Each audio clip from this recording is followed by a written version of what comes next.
Hi guys, tonight we walk into a version of Earth that feels almost impossible to imagine now. A world before glowing cities, before roads crossed continents, before human beings fully believed the land belonged to them. You move slowly through cold fog drifting between ancient trees while distant animal calls echo across valleys untouched by kingdoms or machines. Somewhere ahead, hidden beneath wet stone hills and forests older than memory, small fires flicker in the darkness where early humans wait against the endless night. So, before you get comfortable, take a moment to like the video and subscribe, but only if you genuinely enjoy what I do here. And while you settle in tonight, let me know your location and your local time down in the comments below. Now, dim the lights and listen closely to the world before humanity became certain of itself. You walk through damp grass heavy with morning frost. The ground beneath your feet feels uneven, soft with mud and scattered leaves that have fallen untouched for generations. Above you, clouds drift low across a pale sky, muting the sunlight until the entire landscape glows silver and grey. Nothing here feels built for human comfort. The forests stretch endlessly across the horizon. Rivers cut through valleys without bridges or roads. Marshes swallow entire stretches of land beneath cold water and reeds. In the distance, herds of massive animals move slowly through the mist, following migration paths far older than human memory itself. This is Earth before domination. Humans exist here, but only barely. You're stepping into a hidden age when survival still depended on caution, silence, weather, and luck. A time when people understood something modern civilization often forgets. The world was not designed around human beings. It tolerated them. The air smells of wet bark, smoke, and distant rain. Somewhere nearby, a small fire crackles inside a temporary shelter built from wood, hides, and bone. You move toward it carefully, noticing how exposed the land feels once darkness fades from the trees. Researchers continue to question exactly how many humans lived across Europe and ancient Britain during some prehistoric periods. Certain estimates suggest entire regions may have contained fewer people than a modern apartment building. Vast territories stretched almost empty beneath enormous skies. That emptiness shaped human psychology in ways difficult to fully recover now. Today, people are surrounded by noise, lights, roads, screens, and constant movement. But here, silence dominates everything. Even small sounds become meaningful. A snapping branch may signal an animal nearby. Sudden bird song could reveal movement in the forest. Wind direction matters. Temperature matters. Smell matters. You notice how carefully people watch the land. Near the fire, several figures crouch beside sharpened stone tools. Their clothing is stitched from animal hide, layered carefully against cold winds moving down from distant glaciers. Smoke rises softly into the pale morning air, while strips of meat dry above low embers. Nothing is wasted here. A broken bone becomes a needle. Animal fat becomes fuel. Sinew becomes cord. Stone becomes blades sharp enough to skin enormous prey beneath freezing skies. Archaeologists remain divided on how advanced prehistoric communication may have been during certain eras. Some scholars believe storytelling, ritual, and spoken memory were already highly sophisticated long before agriculture appeared. Others argue survival left little room for complex symbolic culture. Yet the evidence hidden beneath caves and ancient camps continues to complicate the picture. You pause beside a shallow stream. Water slips quietly over dark stones polished by thousands of years of movement. Nearby, footprints remain pressed into soft mud. Not only human footprints, massive tracks cut across the shoreline, deep impressions left by Ice Age animals moving through the valley during the night. Some belong to giant deer with antlers wider than a human body. Others may belong to wild horses, bison, or predators following silently behind them. For prehistoric humans, darkness was never empty. It belonged to other creatures. You continue walking through the trees as cold wind drifts between the trunks. The forest itself feels older than language. Moss spreads across fallen logs. Thin fog gathers low above the earth. Somewhere in the distance, wolves begin calling to one another through the morning haze. Humans were not yet rulers here. They were observers, travellers, survivors, sometimes prey. That reality shaped nearly every part of ancient daily life. Camps rarely stayed permanent for long. Food supplies changed constantly with seasons and migration routes. Weather shifts could destroy familiar hunting grounds within weeks. No one fully understands how prehistoric humans mentally endured such instability generation after generation. Modern people often experience stress through schedules, notifications, deadlines, and crowded environments. Ancient stress felt slower but far more absolute. Cold winters could erase entire groups. Failed hunts meant starvation. A simple injury could become fatal without warning. And still, people adapted. You approach the entrance of a limestone cave partially hidden behind hanging vines and damp stone. Cool air flows outward, carrying the smell of wet earth and old smoke. The interior disappears into darkness beyond the reach of daylight. Many prehistoric caves across Europe and ancient Britain reveal evidence of repeated occupation over thousands of years. Fires burned here. Food was prepared here. Children slept beside walls now covered in mineral deposits older than recorded history. But caves also contained stranger traces. Handprints pressed into stone, painted animals deep underground, symbols repeated in places almost impossible to access naturally. Some researchers suggest these chambers held spiritual significance, connected to hunting rituals, memory, or altered states of consciousness. Others caution against imposing modern interpretations onto societies we barely understand. Still, the mystery remains difficult to ignore. You step deeper into the cave while droplets of water echo faintly from unseen chambers ahead. Torchlight flickers against rough walls streaked with mineral stains. The temperature drops noticeably beneath the earth. Underground spaces affected prehistoric humans psychologically long before written religion existed. Even now, deep caves produce strange emotional reactions in many people. Silence changes underground. Sound travels differently, darkness feels heavier, distance becomes difficult to judge. You run your hand across cold stone worn smooth by countless touches over generations. Someone stood here thousands of years ago holding fire against the darkness exactly as you are now. Perhaps they were afraid too. Outside, the wind grows stronger across the valley. Clouds move over distant hills where glaciers still dominate much of the northern world. During colder prehistoric periods, enormous ice sheets covered vast regions of Europe and Britain, reshaping rivers, coastlines, forests, and migration routes. The earth itself was unstable. Land that exists today once lay beneath water or ice. Entire forests disappeared beneath rising seas after the Ice Age ended. Ancient camps now rest buried below coastlines and layers of sediment.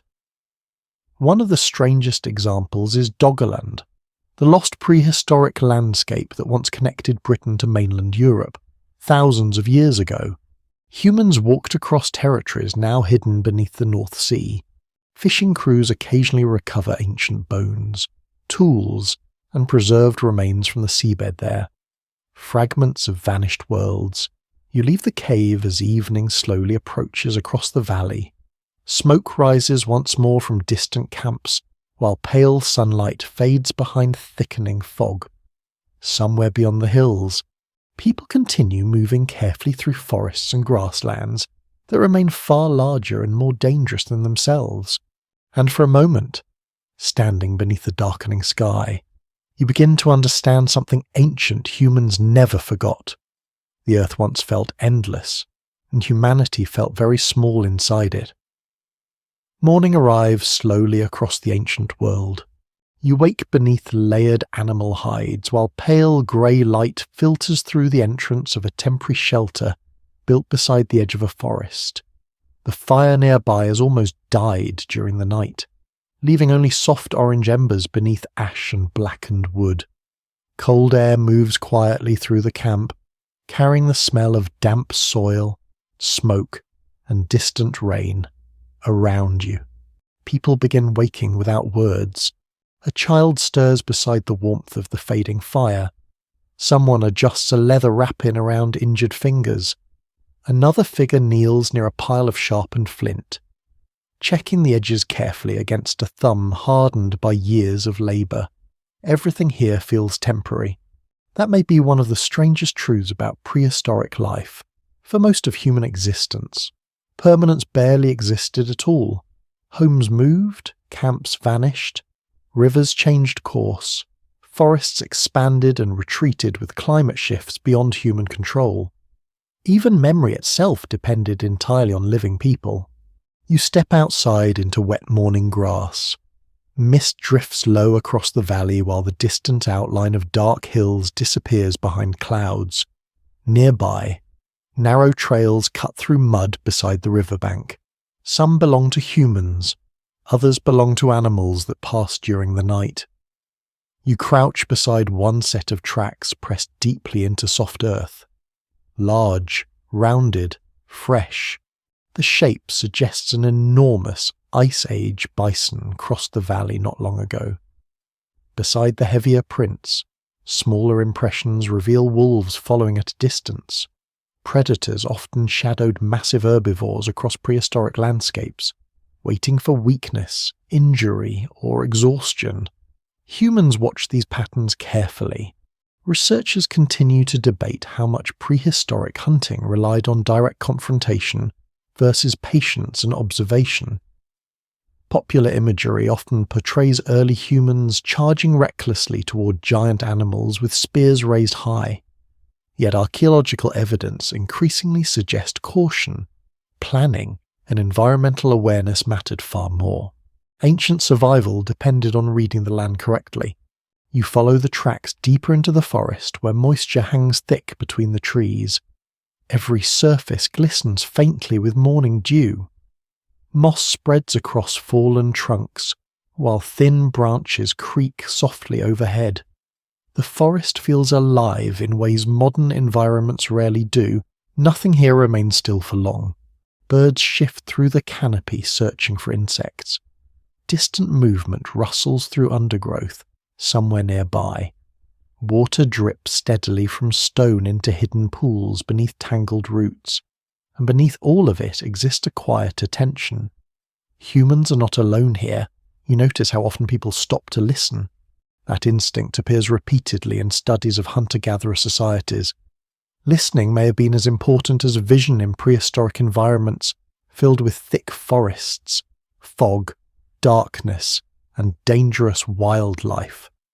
Some scholars suggest ancient humans developed extraordinary environmental awareness now dulled by modern urban life. Today, people often move through artificial spaces where unexpected sounds rarely signal danger. But in prehistoric Britain and Ice Age Europe, sudden silence itself could become alarming. You continue following the river until the forest begins opening into a broad wetland filled with reeds and shallow pools. Thin fog drift above dark water, while animal calls echo faintly across the marsh. The mud here preserves everything: footprints, dragging branches, broken reeds, signs of movement from hours earlier. You kneel near the shoreline where smaller human footprints appear beside larger adult tracks. A child walked here recently carrying something heavy enough to deepen each step unevenly into the mud. No written names remain, no voices survive, only impressions left briefly upon the earth. Archaeologists have discovered prehistoric footprints preserved across ancient coastlines, riverbanks, and submerged landscapes in Britain. Some reveal adults walking beside children, others show groups moving together across wet ground toward hunting areas or seasonal camps. One site uncovered footprints over 800,000 years old near the English coast, among the oldest known human traces in northern Europe. For a brief moment, ancient movement became visible again. Then the sea nearly erased it forever. You pause beside a cluster of reeds where animal bones lie scattered near shallow water. Teeth marks cover several of them. Some are cracked open for marrow. Not all predators hunted alone.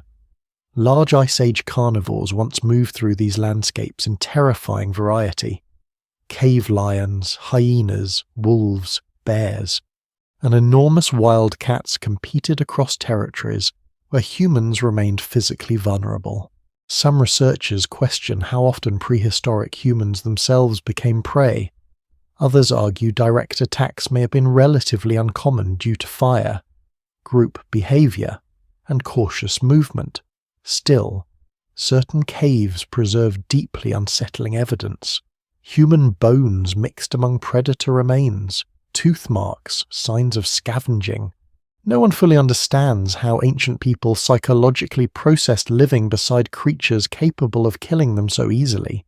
You move carefully along the edge of the marsh, while wind ripples across tall grass under a darkening sky. Clouds gather heavier now, turning the landscape silver and blue beneath approaching rain. Far ahead, several figures stop suddenly. You freeze beside them. At first, you hear nothing except wind and distant water. Then slowly, from somewhere beyond the reeds, comes the low rhythmic sound of movement. Heavy movement, branches shifting, mud pulling free beneath enormous weight. The herd emerges gradually through the fog. Massive wild cattle move across the wetlands with slow, deliberate steps, their breath visible in cold air. Their horns curve outward above thick, muscular bodies scarred from harsh seasons and territorial fights. You remain perfectly still. Prehistoric hunting rarely guarantees success. Injured animals could kill hunters easily. Failed hunts wasted precious energy and exposed groups to danger, cold, and starvation. Researchers remain divided over how coordinated ancient hunting strategies truly became before agriculture. Some evidence points towards sophisticated planning using terrain, fire, and migration patterns. Other findings suggest survival often depended more on opportunistic scavenging and flexible adaptation. Either way, patience shaped everything. You watch silently as the herd disappears once more into drifting mist. The valley grows quieter afterward. Rain finally begins falling in soft, steady drops across the marshland. Water spreads through footprints already beginning to fade back into the earth. Within hours, many traces of this morning will vanish completely. That disappearance carries strange emotional weight. So much of human history may already be gone forever. Wood rotted, paths vanished, voices disappeared. Entire camps dissolved back into mud and grass without leaving visible evidence behind. What survives often does so by accident. A footprint preserved beneath sudden sediment, a bone protected inside cold caves, a stone blade buried beneath ancient floods. You begin walking back toward camp through rain and deepening fog while evening slowly settles across the hidden world around you. Smoke rises faintly through the trees ahead, guiding you toward temporary warmth before another long prehistoric night. And as darkness spreads once more across the valley, you realize something unsettling. Modern humanity remembers only fragments of the age that shaped it. The rest still sleeps beneath soil, water, forests, and stone. Night comes early beneath the ancient trees. You sit near the edge of the camp as the last daylight drains from the valley, watching smoke twist upward into a sky the colour of cold ash. Around you, the group grows quieter, tools are gathered closer, strips of meat are moved nearer to the fire. Children are guided inward, away from the dark spaces between the trees. No one announces danger. No one needs to. The world changes after sunset. During the day, humans can walk, search, gather, follow tracks, repair tools, and study the movement of animals across the open land. But at night, vision retreats, distance collapses, the forest becomes a wall of sound, shadow, scent, and uncertainty. You hear it first as a low movement beyond the firelight, not close, not far. A branch bends somewhere in the darkness, then slowly rises back into place. The people around you do not panic. They simply become still. One older woman lifts her head and listens. A man with a spear turns slightly toward the sound. Someone pulls a child closer beneath a hide covering.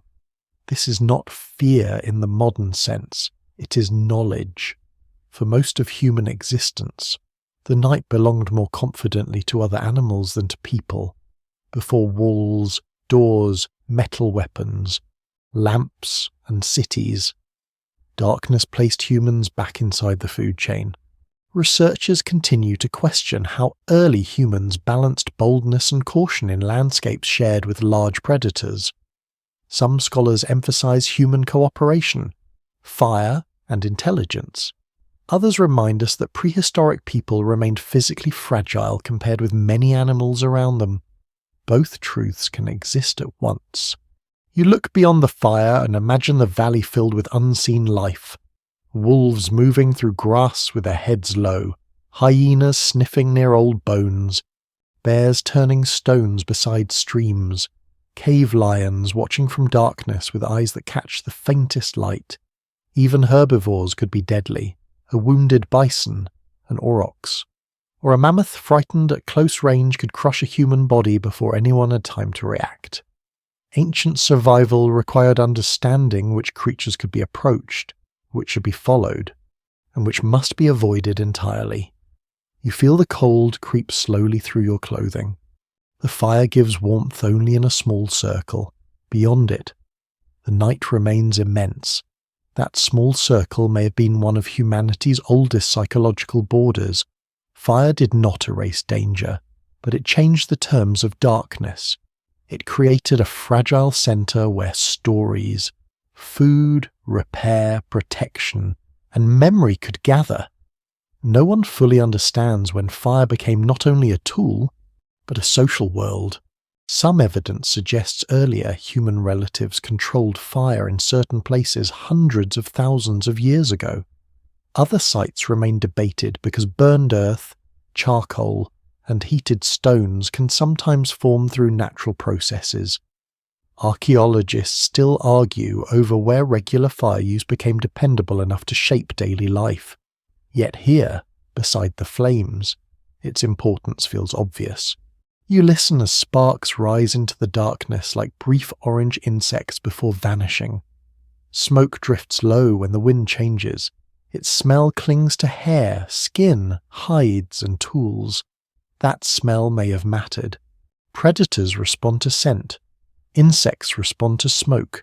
Humans carrying the smell of fire may have moved through the land differently from those without it. Some researchers suggest firelight extended social hours after sunset, allowing teaching, planning, tool-making, and storytelling to continue into the night. But fire also advertised presence. A flame could guide friends home. It could also reveal a camp. You watch as one person carefully shields the glow with stones and damp wood, keeping the fire alive but controlled. Too much flame wastes fuel and sends light outward. Too little invites cold. Every choice has weight here. A distant animal calls from the valley floor. The sound is deep and rough, almost like breath forced through stone. Several people glance toward it, then return to their tasks. The reaction tells you the call is known, though not harmless. Prehistoric humans lived within a sound map of the world. They recognized warning cries of birds, the alarm calls of smaller animals, the movement of hooves on frozen ground, the splash patterns of river crossings, the way silence gathered before predators passed through. Modern people often learn maps from paper and screens. Here, maps live inside the senses. You turn toward the dark outline of the hills. Somewhere beyond them, Herds move across open grasslands under stars, mammoths, horses, reindeer, giant deer, and bison follow seasonal patterns older than any human group. Their movements determine hunger, migration, tool preparation, shelter choice, and even social contact between scattered bands. Humans did not simply live on the land, they listened to animal rhythms.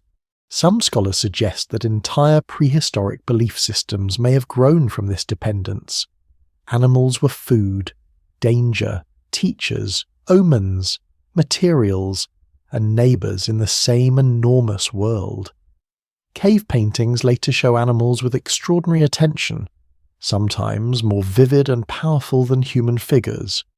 Why did ancient people paint beasts so deeply underground? Were they recording hunts, calling upon spirits, teaching young hunters, remembering animals that shaped their lives? Researchers remain divided, and the darkness inside those caves keeps its silence. You shift closer to the fire as the night grows colder. Around you, people eat quietly. Meat is tough, smoky, and precious. Fat is valued because cold landscapes demand energy. Bones may be cracked later for marrow. Hides must be scraped and repaired. Tendons must be saved for cordage. The animals outside the camp are not only threats, they are the foundation of survival. You notice a pile of antler pieces near a stoneworking area. Antler can become tools for shaping flint. Bone can become points, needles, ornaments, or handles. Hide becomes warmth. Teeth may become decoration. Even stories may preserve the animal long after its body is gone. Nothing disappears quickly from meaning. Rain begins after midnight, soft at first, then steadier, tapping on stretched hides and dark leaves overhead. The fire hisses when drops reach the outer stones. Smoke presses downward, thick and bitter, making your eyes water. Beyond the camp, the forest stirs again. This time the sound comes from farther away, heavy movement crossing wet ground. You hear a snort, then the cracking of brush. Perhaps a herd has shifted direction in the rain. Perhaps something follows them. No one goes to look. That restraint is its own ancient wisdom. The night does not need to be challenged. It only needs to be survived. You lie back beneath the shelter as the fire sinks lower. The people around you settle into uneasy rest, not fully asleep, not fully awake in this world. Sleep itself is shared. Some must remain alert while others dream, and as your eyes close, you understand why ancient humans may have never imagined themselves separate from nature. The dark breathes around them. The animals move beyond them. The earth does not belong to them. Not yet. The fire survives the night. By dawn, only a bed of glowing embers remains beneath pale ash and collapsed wood. Yet the people around you treat those remaining coals with extraordinary care. One person kneels beside them immediately after waking, feeding thin twigs into the heat while shielding the fragile glow from cold wind drifting through camp. Soon, smoke begins rising again, then flame, small at first. Careful, controlled. You watch the light spread slowly across nearby faces still marked by sleep and exhaustion.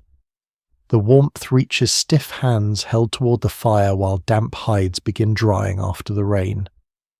It is difficult to overstate how important this moment would have been in prehistoric life. Modern people live surrounded by effortless heat and artificial light. A room grows cold, and a switch or machine solves the problem almost instantly. But here, warmth demands labour, memory, fuel, protection, and constant attention. Without fire, entire landscapes become almost unlivable.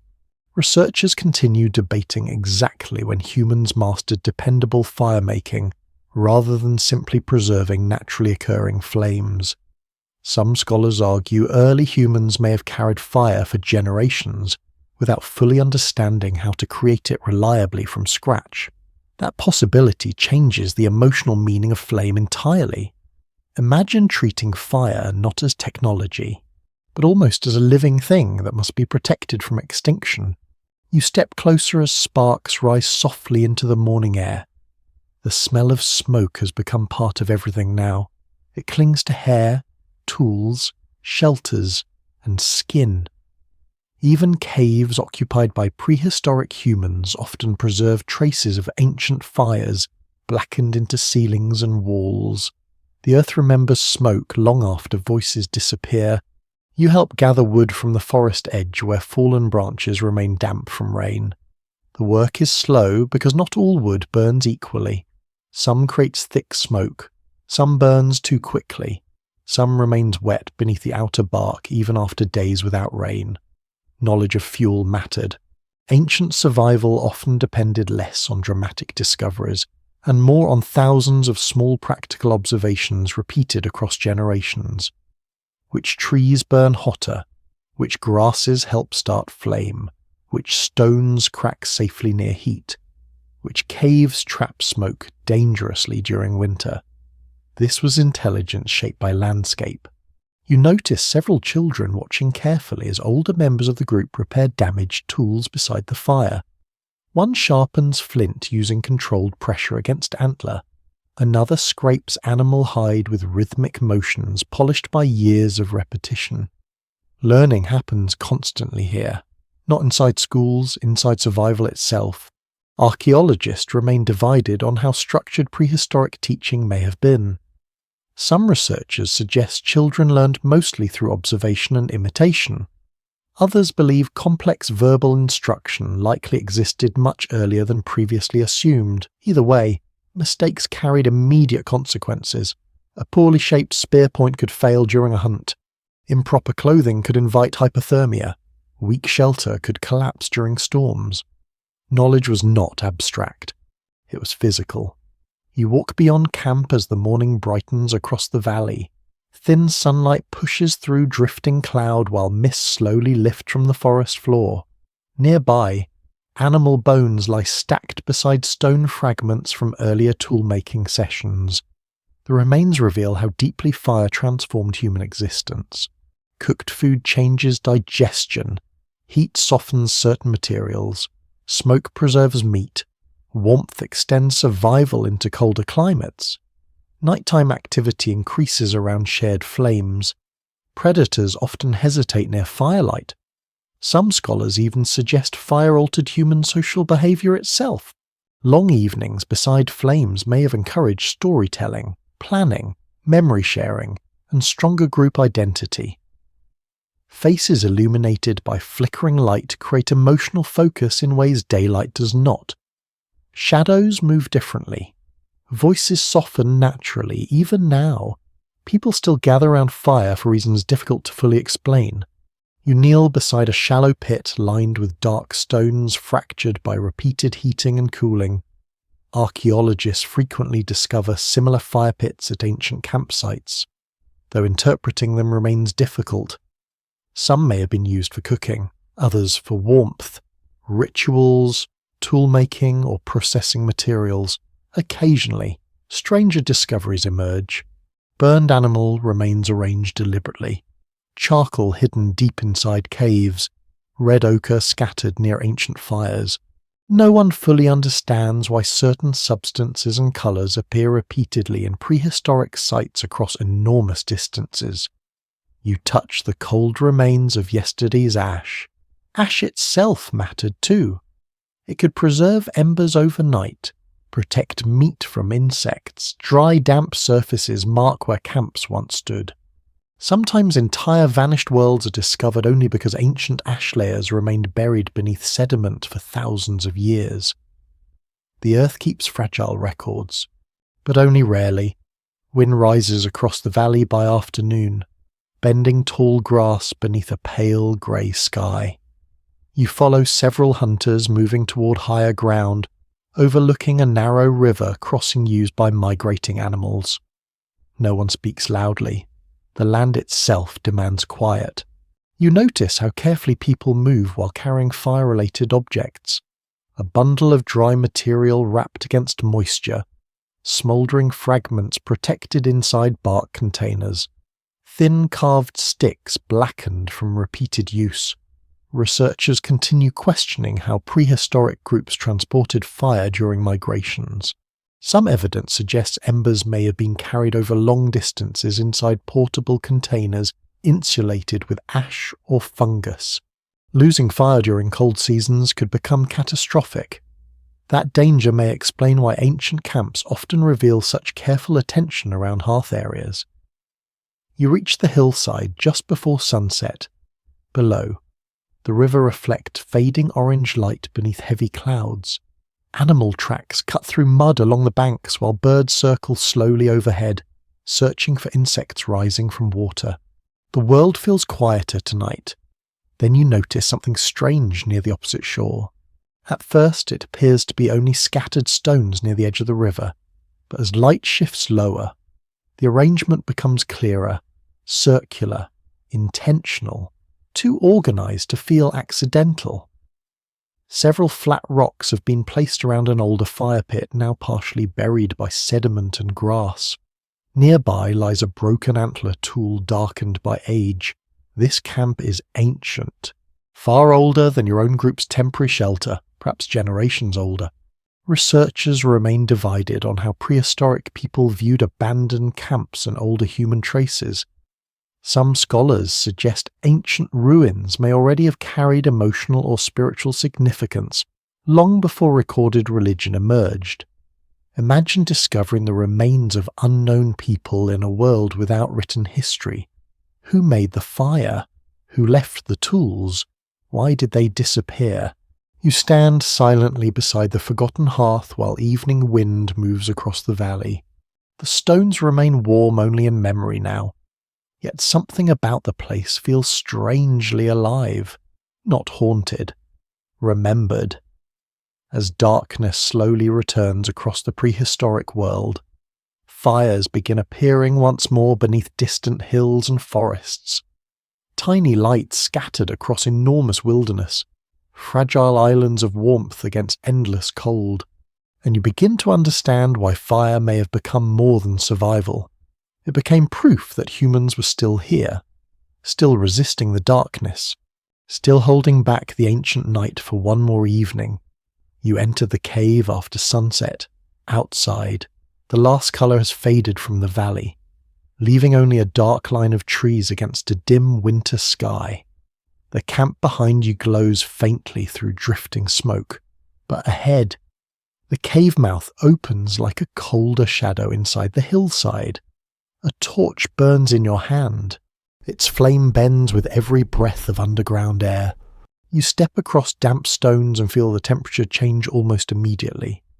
The world outside had wind, insects, distant animals, and the soft crackle of fires. In here, sound becomes smaller and sharper. Each footstep taps against stone. Each drop of water seems to fall from somewhere impossibly high. The cave does not feel empty. It feels as if it has been waiting.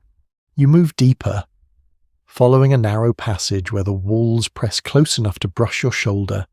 Wet limestone glistens in torchlight. Pale mineral lines run across the surface like veins beneath skin. The smell is cold, earthy, and faintly smoky from older fires burned long before yours. Many prehistoric people used caves for shelter, toolmaking, seasonal camps, and protection from harsh weather. But not every cave space was practical. Some chambers with ancient markings lie far from entrances, deep in darkness where daily life would have been difficult. That is where the mystery begins to thicken. You pause when the passage widens, the torchlight spreads across a wall. At first, you see only stone, then shapes emerge, a curved back, a horn, a dark-painted flank of an animal moving across the cave wall as if caught between life and memory. The figure is not crude, it is careful, powerful, almost alive. The artist understood the animal's weight, posture, and movement with a closeness that feels intimate. The line follows the natural bulge of the rock, using stone itself to give the creature a body. You stand silently before it. Thousands of years vanish for a moment. Researchers continue to debate why prehistoric humans painted animals in deep caves. Some scholars suggest hunting magic, as if images helped influence success in the real world. Others propose teaching, storytelling, initiation, spiritual journeys, memory mapping, or communication with unseen forces. No single explanation fits every site, and perhaps that is the point. The cave walls may have held many meanings at once. You lift the torch slightly. More images appear in wavering light. Horses, bison, deer, abstract marks, hand stencils, lines grouped together in patterns whose meanings remain uncertain. Some signs recur across distant regions, raising questions archaeologists still cannot answer with confidence. Were they symbols, counts' roots, clan marks, something closer to prayer? Archaeologists remain divided on whether certain repeated prehistoric signs represent early systems of communication or simply shared artistic conventions. The difficulty is that the people who made them left no written translations, no legends preserved on paper, no dictionary for the darkness, only marks, only silence. You step closer to a handprint on the wall. It's made by placing a hand against stone and blowing pigment around it, leaving a pale negative shape surrounded by colour. The fingers are spread slightly. The palm seems small, almost delicate.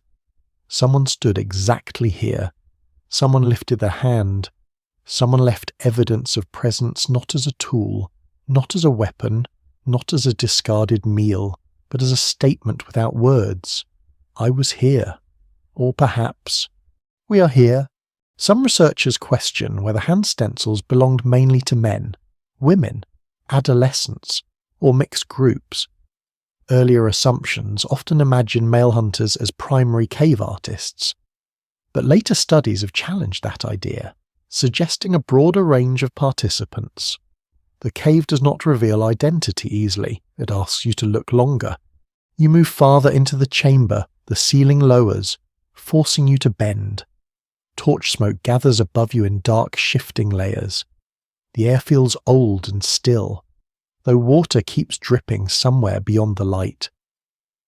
This place would not have been entered casually. Fire had to be carried. Pigments had to be prepared. People had to move through narrow passages without modern lamps, maps, ropes, or certainty. Every step deeper increased dependence on flame and memory.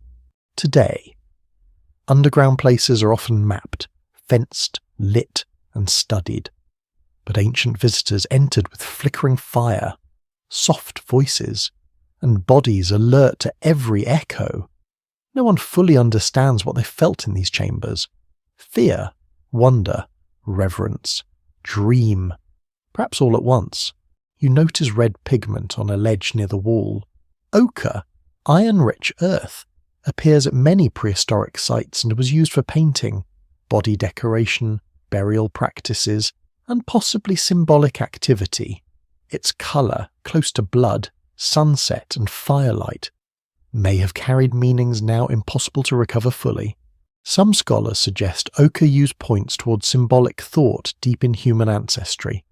Others warn that practical functions, such as hide treatment or insect protection, may have existed alongside ritual uses. Prehistoric meaning rarely fits into one clean category. The same substance could be useful and sacred. You follow another passage where the floor slopes downward. The cave becomes quieter. Behind you, the entrance is no longer visible. The torch flame now feels less like a convenience and more like a fragile agreement with darkness. Then you see something unexpected. A cluster of small marks placed where two walls meet. Not animals, not hands, short lines, dots, and shapes arranged with strange care. They seem almost like a message hidden in plain sight. But the message has outlived its readers. Researchers continue to question whether prehistoric signs could represent calendars, hunting records, seasonal markers, or mythic symbols. Some recent studies have proposed connections between certain marks and animal reproductive cycles, though interpretations remain debated. The uncertainty feels almost louder than certainty. You're standing before intelligence that refuses to simplify itself. The people who made these marks were not primitive shadows waiting for civilization. They were observers of animals, seasons, stone, pigment, darkness, memory, and one another. They knew the land through hunger and cold. They knew the sky through movement. They knew caves through fear and return. And still, they chose to create beauty underground. You begin walking back toward the entrance. The painted animals slide away into darkness behind you, one by one. The images disappear as the torchlight leaves them, as if the cave is closing its thoughts again near the mouth of the cave. Cold outside air returns. You hear wind in the trees. The campfire glows below, beyond it. The valley stretches beneath stars, filled with hidden tracks, animal breath, and sleeping people. You look back into the cave one final time. The darkness gives nothing away, yet somewhere inside, painted creatures remain on wet stone walls, waiting through centuries of silence, and you understand that long before buried cities, Roman ruins, medieval churches, or forgotten kingdoms, humans were already leaving mysteries beneath the earth, not because they dominated the world, but because they were trying to speak to it. The cold arrives before sunrise. You wake to a silence so complete it almost feels unnatural. And for a moment you remain still beneath layered hides, listening for movement outside the shelter. No rain, no flowing water, no wind moving through trees, only stillness. Then you step outside and understand why. The valley has frozen during the night. A pale sheet of frost covers the grasslands beside the river. Thin ice seals shallow pools near the marsh. Even the air feels sharper now, dry enough to sting your throat with each breath. Far beyond the hills, enormous glaciers continue pressing slowly across northern lands, reshaping entire regions beneath unimaginable weight. This is the borderland of the Ice Age. Not endless snow in every direction, as older illustrations once imagined, but a shifting world balanced between freezing temperatures and fragile seasonal warmth. Forests retreat, grasslands expand, rivers freeze, flood, and move unpredictably. Entire animal populations migrate according to climates humans cannot control. And still, people survive here. You walk toward the fire where several members of the group are already awake, feeding dry wood into low orange flames.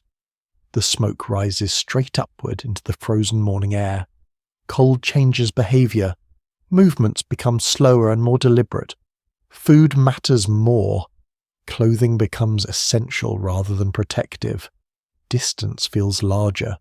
A simple injury grows more dangerous when temperatures fall. Researchers studying Ice Age survival often emphasize adaptability rather than physical strength alone. Ancient humans endured not because they conquered nature directly, but because they learned how to adjust constantly to unstable environments. You notice how carefully people layer materials against the cold. Fur turned inward traps warmth. Outer hides resist moisture and wind. Small details in stitching prevent exposed gaps where freezing air can enter. Even sleeping positions matter. Some evidence from prehistoric shelters suggests people arrange themselves strategically around fires during colder seasons, maximizing shared warmth while conserving fuel. Tiny practical decisions shape survival every single night. You crouch near the fire and hold your hands toward the heat, nearby. Someone crushes dried plant fibers while another sharpens a long bone needle polished smooth from repeated use. The tools of survival rarely look dramatic, yet they changed human history. A well-sewn hide garment may have mattered more than a spear in certain climates. Warm clothing allowed migration into colder territories. Portable shelters extended travel ranges. Controlled fire created safer sleeping conditions in frozen landscapes. The hidden age before civilization depended on quiet technologies. You leave camp alongside several hunters moving toward open ground beyond the forest. Frost cracks softly beneath your feet. Thin clouds drift low across the sky while distant sunlight turns the frozen valley pale gold. The world feels wider during cold seasons. Trees thin out, grasslands spread farther, animal tracks become easier to follow across snow and frozen mud. You kneel beside enormous impressions pressed into icy ground near the riverbank. Mammoths passed through recently. The footprints remain deep and circular, with frozen edges hardened overnight. Even standing beside the tracks feels unsettling. These creatures tower over humans. Their tusks curve outward through cold mist while thick fur protects bodies evolved for brutal climates. Ancient people hunted them at times, scavenged them at others, and certainly feared them often. Yet mammoths were also central to survival in some Ice Age regions. Bones became shelter frames, fat became fuel, hide became insulation, tusk became tools and carvings. Entire communities may have depended heavily on the migration patterns of these animals. Exactly how frequently mammoths were hunted remains uncertain. Certain archaeological sites suggest coordinated human hunting activity, while other evidence points more strongly towards scavenging animals already weakened by climate or injury. The truth may have differed from one landscape to another. You continue across the valley until the frozen river narrows between dark limestone cliffs. Here, the air grows colder still. Shadows remain trapped between the rocks long after sunrise touches higher ground. Something about the place feels older than the surrounding land. You notice strange scratches carved into the cliff face near the waterline. Some appear natural, others seem too deliberate, too patterned. Parallel lines cut across the stone beneath layers of ice and mineral staining. One hunter pauses beside them briefly before moving on. The marks are familiar, perhaps ancient, perhaps sacred, or perhaps only coincidence shaped by water and time. The uncertainty lingers anyway. Modern archaeologists often face the same problem when examining prehistoric markings. Human brains naturally search for meaning in patterns, especially underground or in isolated landscapes. Yet some discoveries truly do reveal intentional carving or symbolic activity far older than previously expected. Tiny details sometimes change entire timelines.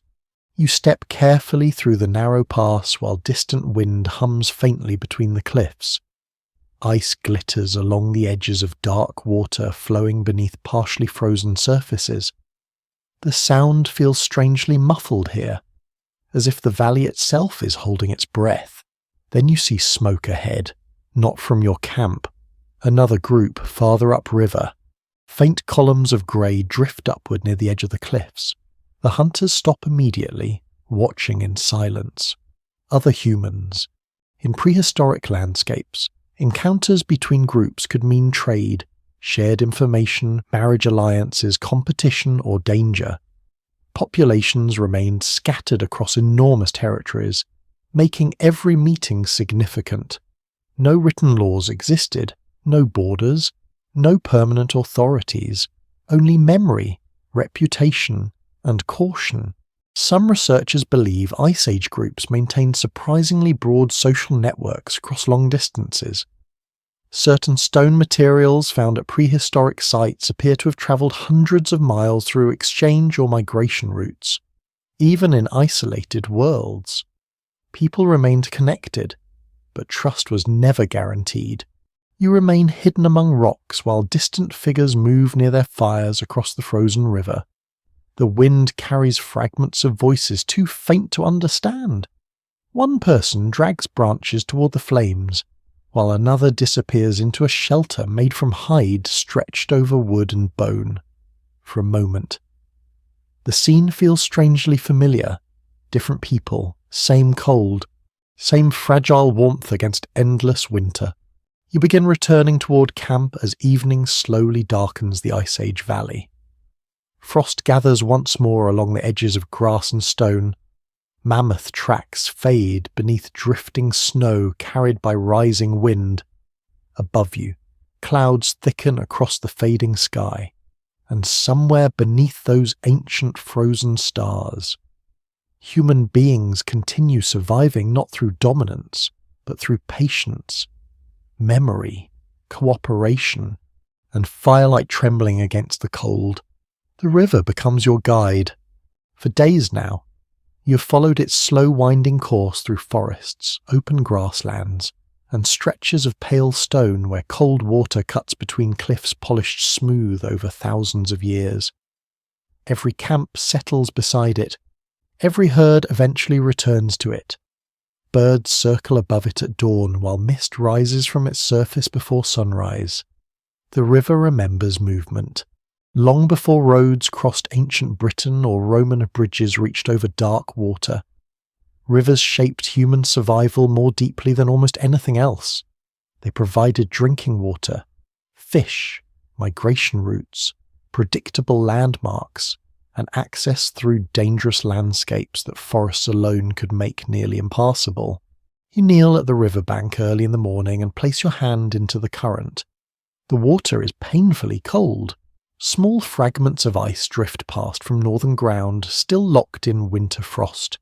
Nearby, several people repair woven fish traps made from branches and reeds. Others scrape hides stretched between wooden stakes while smoke from breakfast fires hangs low in the damp air. Life beside rivers created rhythms, not permanent settlements yet, not cities, but recurring places. Certain campsites were likely revisited season after season because rivers made survival slightly more reliable. Archaeologists have uncovered prehistoric sites where layers of occupation accumulated slowly over generations, suggesting people returned to familiar locations long before agriculture transformed the world. Memory attached itself to landscapes. You begin walking upstream beneath towering trees covered in wet moss and pale lichen. The forest feels quieter today. Rain during the night softened the earth and muted distant sounds.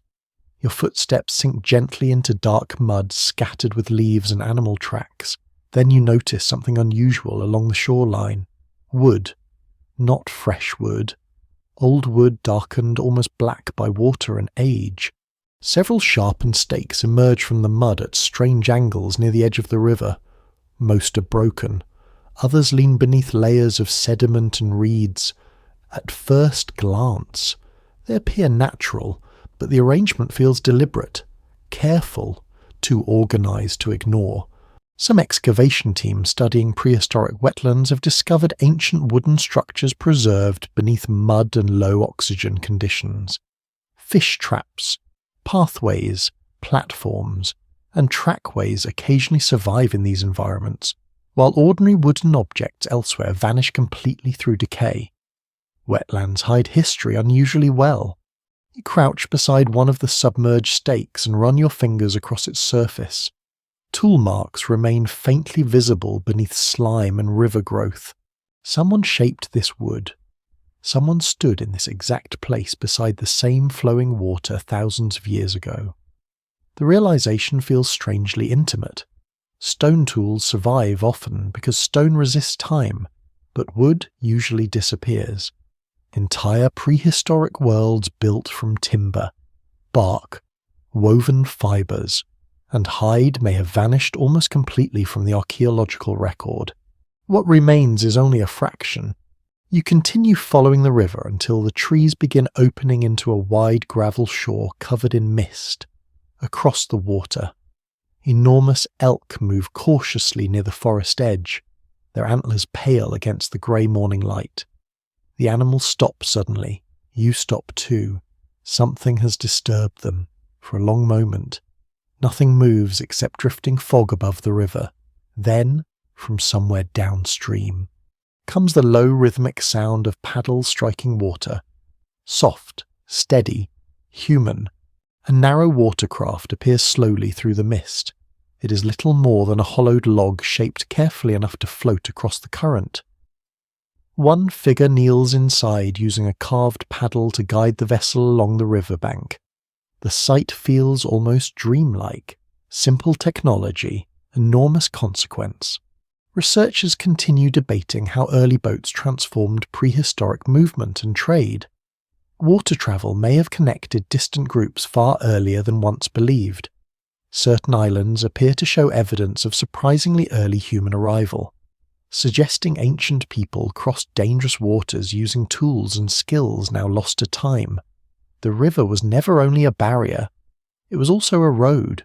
You watch the canoe disappear into drifting fog farther upstream. Its wake spreads gently across dark water before fading completely. No written map records these journeys. No names survive. Yet people travelled.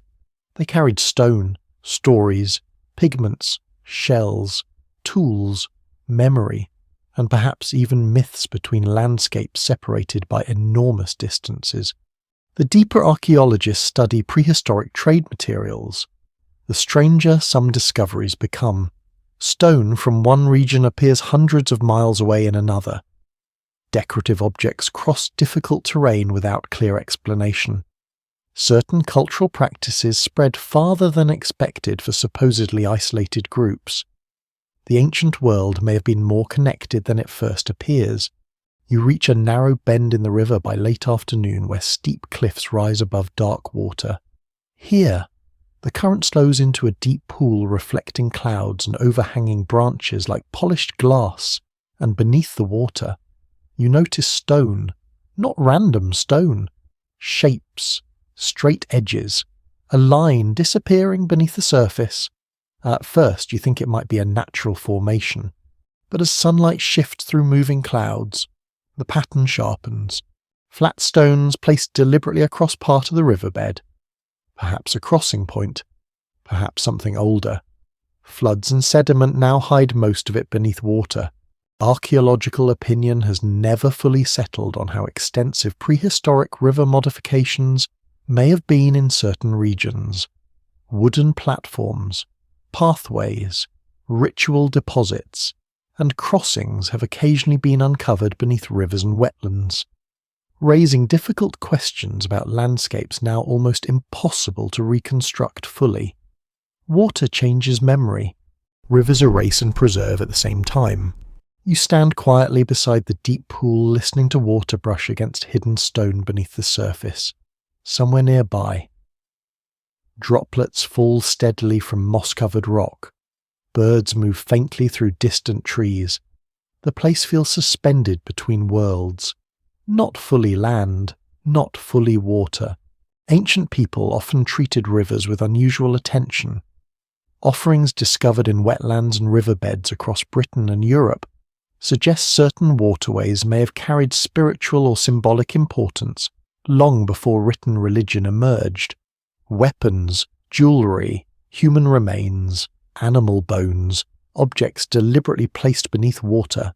The meaning behind many of these deposits may already be lost forever. You begin walking back toward camp as evening gathers slowly across the forest. Smoke rises through the trees ahead while the river darkens beneath fading light. Behind you, hidden beneath mud, water, roots, and centuries of silence, ancient structures remain buried along forgotten shorelines, and you realize something unsettling. The rivers modern people cross every day may still flow above entire prehistoric worlds no one has fully uncovered yet. The ground keeps secrets better than stone.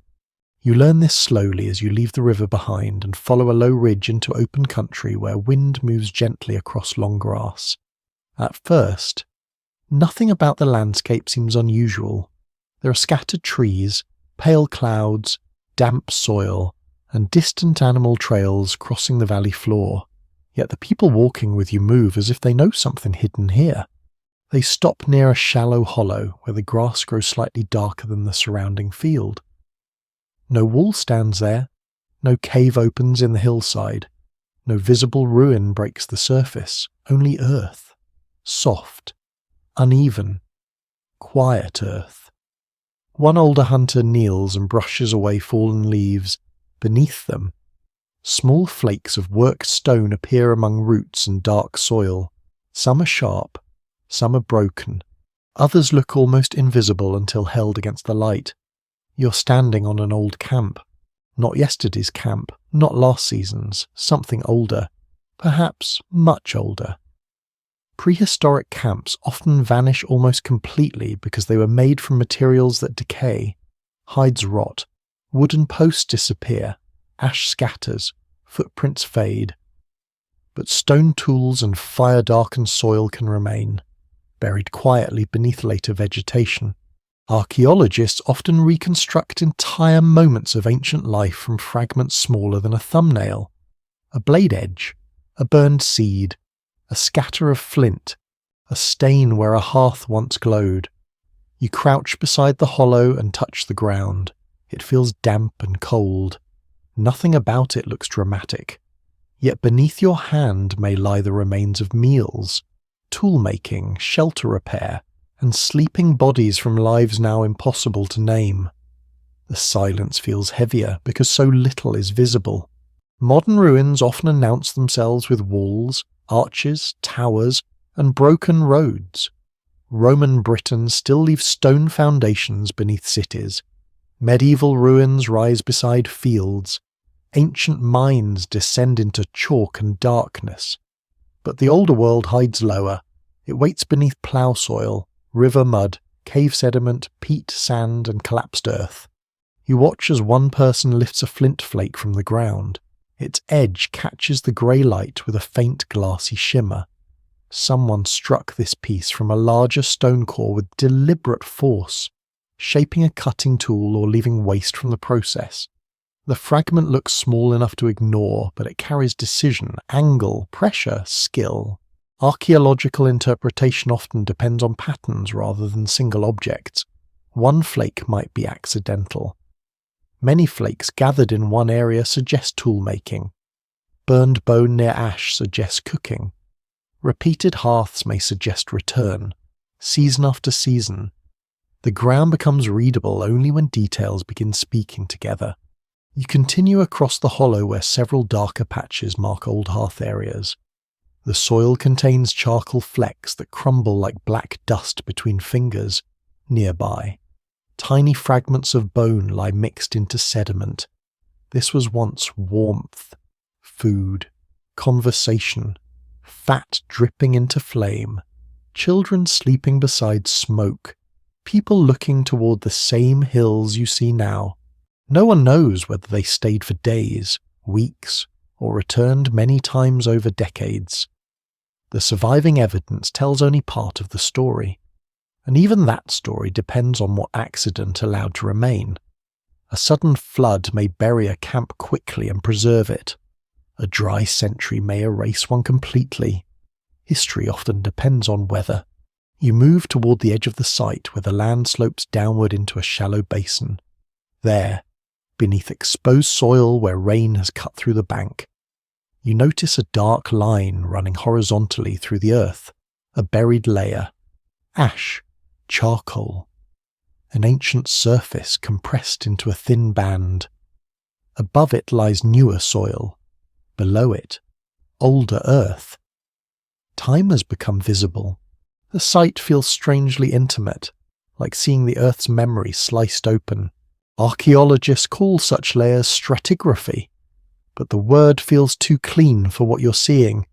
This is not an abstract diagram. It is breakfast smoke, winter cold, tool repair, animal fat, grief, laughter, hunger, and sleep pressed into darkness. Several competing theories often surround prehistoric campsites like this. Were they hunting stations, family camps, seasonal gathering places, temporary shelters during migration, places of ritual? Sometimes the evidence supports more than one possibility. Human life rarely fits neatly into categories. A camp can be practical and meaningful at the same time. You kneel beside a cluster of stones arranged in a loose circle beneath the soil. Their surfaces are cracked from heat. Some are reddened. Others have broken apart after repeated exposure to fire and cold. A hearth, or something close to one. The shape is modest, but it changes the field around it. Suddenly, The empty hollow becomes populated in your imagination. You see hands placing stones, someone feeding flame, someone turning meat, someone scraping hide while listening to rain, someone waking before dawn to check whether embers survived. The hidden underground world does not always begin with tunnels and sealed doors. Sometimes it begins just below the grass, where ordinary life became buried before anyone thought to call it history. You stand as the wind moves over the ridge, clouds shift, and for a brief moment sunlight spreads across the hollow. The old camp glows softly, then fades again under grey sky. A curious problem haunts sites like this. The most important parts may be missing. Stories spoken by firelight leave no fossil. Songs do not stain soil. Warnings given to children do not preserve unless they become marks, bones, or objects. Love disappears almost completely unless it changes how someone is buried, fed, protected, or remembered. Modern archaeology still struggles with the emotional life of people who left no written words. Tools can reveal skill, bones can reveal diet, teeth can reveal movement and stress, but a person's private fear of winter, their favourite story, their grief after a failed hunt, or their hope before a journey usually vanishes. You walk slowly around the hollow one last time, at the far edge. Something pale protrudes from the earth. A small carved object. It may be bone, it may be antler. Only part of it is visible, and no one removes it yet. The shape looks deliberate, but weather and roots have distorted its edges. It could be a tool handle, it could be an ornament, it could be something whose purpose has no modern equivalent. The object waits in the soil like an unfinished question. You leave it there. As evening approaches, the group returns toward the living camp beside the river. Smoke rises in the distance. Birds drift low across wet ground. Behind you, the old hollow settles back into silence, appearing once again like nothing more than a slight darkness in the grass. Yet beneath that quiet surface lies proof. Humans passed here. They warmed themselves here. They altered stone here. They vanished here, and the earth, patient and cold, kept only what it chose to keep. The camp never stays still for long. You begin to understand this after weeks of movement across forests, rivers, and cold, open valleys where weather changes faster than certainty. Fires are built, shelters raised, tools repaired, food prepared, and then suddenly everything is gathered again, hides folded, bones packed, flint wrapped carefully, ash scattered into earth. By sunrise, the place already begins disappearing. This was the rhythm of much of human existence before villages hardened into permanent shapes. For thousands upon thousands of years, people moved with seasons, animal migrations, flooding rivers, ripening plants, and shifting climates. The ancient world was not divided by borders and roads. It was divided by survival. You walk beside the group through tall grass silvered with morning dew. Ahead, mist hangs low across the valley floor where herds move during the night. Behind you, yesterday's camp already looks abandoned, almost unreal in the fading distance. Only faint smoke remains. Researchers examining prehistoric mobility increasingly suggest ancient movement patterns were more structured than earlier theories assumed. Some groups likely followed familiar seasonal circuits, returning repeatedly to known rivers, caves, wetlands, and hunting grounds. Not wandering endlessly, returning carefully. Memory shaped geography long before maps existed. You follow a narrow path through woodland where damp leaves soften every footstep. The forest smells of bark, wet earth, and distant rain. Somewhere above, birds shift through branches while sunlight flickers between trunks in pale moving bands. The people around you know this route. No markers guide them, no signs. Yet they move with quiet confidence through terrain that would feel hopelessly confusing to modern travellers without roads or devices. Today, Many people trust glowing screens to navigate unfamiliar places, but prehistoric travelers depended on rivers, stars, hills, wind direction, landmarks, seasonal changes, and inherited memory carried through generations. A fallen tree could become part of orientation, a certain cliff shape, a bend in water, a line of distant hills beneath sunset. You reach higher ground by midday where the forest opens suddenly into a wide clearing. In the centre stands a cluster of old fire scars darkening the soil beneath grass and moss. Another returning place. You notice shallow depressions where shelters once stood.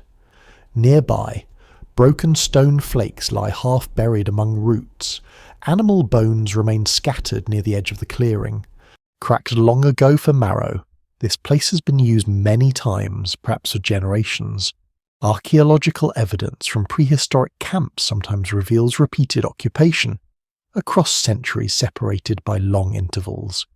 Ancient people may have returned to favoured sites because of water access, hunting routes, shelter, visibility, or traditions now impossible to recover completely.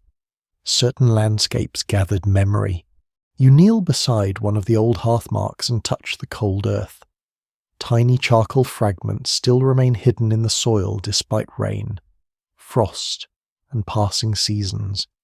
The persistence feels almost impossible. A single fire surviving silently underground for thousands of years through traces no larger than dust. And yet, entire lives vanished around it.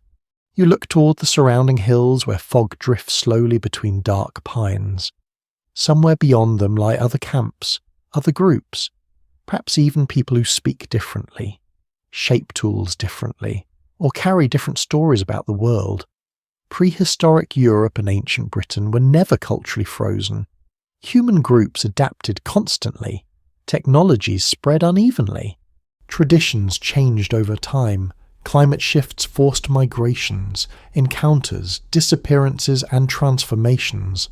The deeper researchers investigate ancient movement patterns, the more complicated the prehistoric world appears. Not empty wilderness, not isolated tribes trapped in timeless existence, but layered human landscapes connected through memory, travel, exchange, and uncertainty. You continue onward later that afternoon toward a rocky upland overlooking broad grasslands below. Wind moves heavily across the ridge, carrying the smell of cold rain approaching from the west. Then you notice something strange beside the path. A line of upright stones, not large, not monumental, only several narrow rocks placed deliberately into the ground at uneven intervals. Some lean heavily with age, others barely rise above the grass. At first, the arrangement appears random, but the farther you walk, the clearer the pattern becomes. The stones guide movement along the ridge before disappearing into fog farther ahead. No one fully understands how early prehistoric route markers may have functioned, or whether some stone alignments served practical, territorial, ceremonial, or seasonal purposes simultaneously in many cases. The surviving evidence remains frustratingly incomplete, but standing beside the stones, the feeling of intention becomes difficult to ignore. Someone wanted travellers to notice this place. You stop beside the tallest marker. Lichen spreads across its damp surface while rainwater gathers in shallow cracks worn smooth by centuries of weather. How many people passed here, hunters carrying spears, children walking beside elders, groups transporting meat, hides, pigments, or memories between valleys. Perhaps strangers watching one another cautiously through morning mist. Perhaps families returning home. The stones remain silent, yet they continue standing. You descend the ridge toward evening as clouds thicken overhead. Rain begins softly, tapping against leaves and darkening the ground beneath your feet. Ahead. The group starts preparing another temporary shelter beside a small stream hidden within trees. Movement again, another fire, another night. The ancient rhythm repeats itself endlessly. Some modern scholars suggest the transition from mobile life to permanent settlement may have changed human psychology more profoundly than almost any later invention. Sedentary villages eventually created stored wealth, territorial boundaries, hierarchy, ownership, larger populations, and more rigid social systems. But here, movement still defines existence. To survive means remaining flexible. You help gather branches while smoke begins rising from a newly lit hearth beneath dripping trees. The familiar smell spreads through the wet evening air. Nearby, tools are unpacked once more, food is shared carefully, hides are stretched against rain, and slowly, another temporary world forms from darkness. You sit beside the fire watching shadows move across faces illuminated by flickering orange light. Around you, voices remain soft beneath steady rainfall and distant wind moving through the forest canopy. Tomorrow this place may already begin disappearing. In a week, little evidence may remain at all. In 1,000 years, only buried fragments might survive beneath roots and mud. Yet tonight, for these few quiet hours beneath the ancient sky, this moving camp becomes the center of the human world. The stones appear long before you reach them. At first they seem like shadows standing in the fog across the hillside, too narrow to be trees and too upright to belong naturally to the land. Morning mist drifts around them while pale sunlight struggles through heavy cloud. Turning the entire ridge silver and grey, you walk slowly toward the formation. The grass beneath your feet is wet from rain during the night. Cold wind moves steadily across the uplands, carrying the smell of damp earth and distant peat smoke from camps hidden somewhere beyond the hills. As the stones grow clearer, so does the strange feeling surrounding them. They are not enormous, not yet. Nothing like the massive monuments future civilizations will raise from carved blocks and engineered precision. These stones are rough, weathered, uneven in height. Some lean slightly. Others stand almost straight despite centuries of wind and frost. Yet someone placed them here deliberately. That much feels undeniable. You stop beside the nearest stone and rest your hand against its cold surface. Lichen spreads across cracks worn deep by weather. Tiny droplets of moisture gather inside ancient fractures where rainwater has settled countless times before. The stone feels older than memory itself, and perhaps that is part of why people chose it. Archaeologists studying prehistoric standing stones often caution against assuming every isolated rock formation held ceremonial significance. Some stones may have marked pathways, territories, seasonal gathering places, or burial locations. Others may indeed have carried spiritual or symbolic meaning now impossible to recover. The difficulty lies in the silence. Stone survives. Explanation does not. You move carefully among the upright rocks scattered across the ridge. Some appear arranged loosely in a curved line facing the valley below. Others stand farther apart as though marking boundaries invisible to modern eyes. The placement feels intentional without becoming obvious. That uncertainty creates its own atmosphere. Researchers examining ancient monuments frequently encounter a frustrating pattern.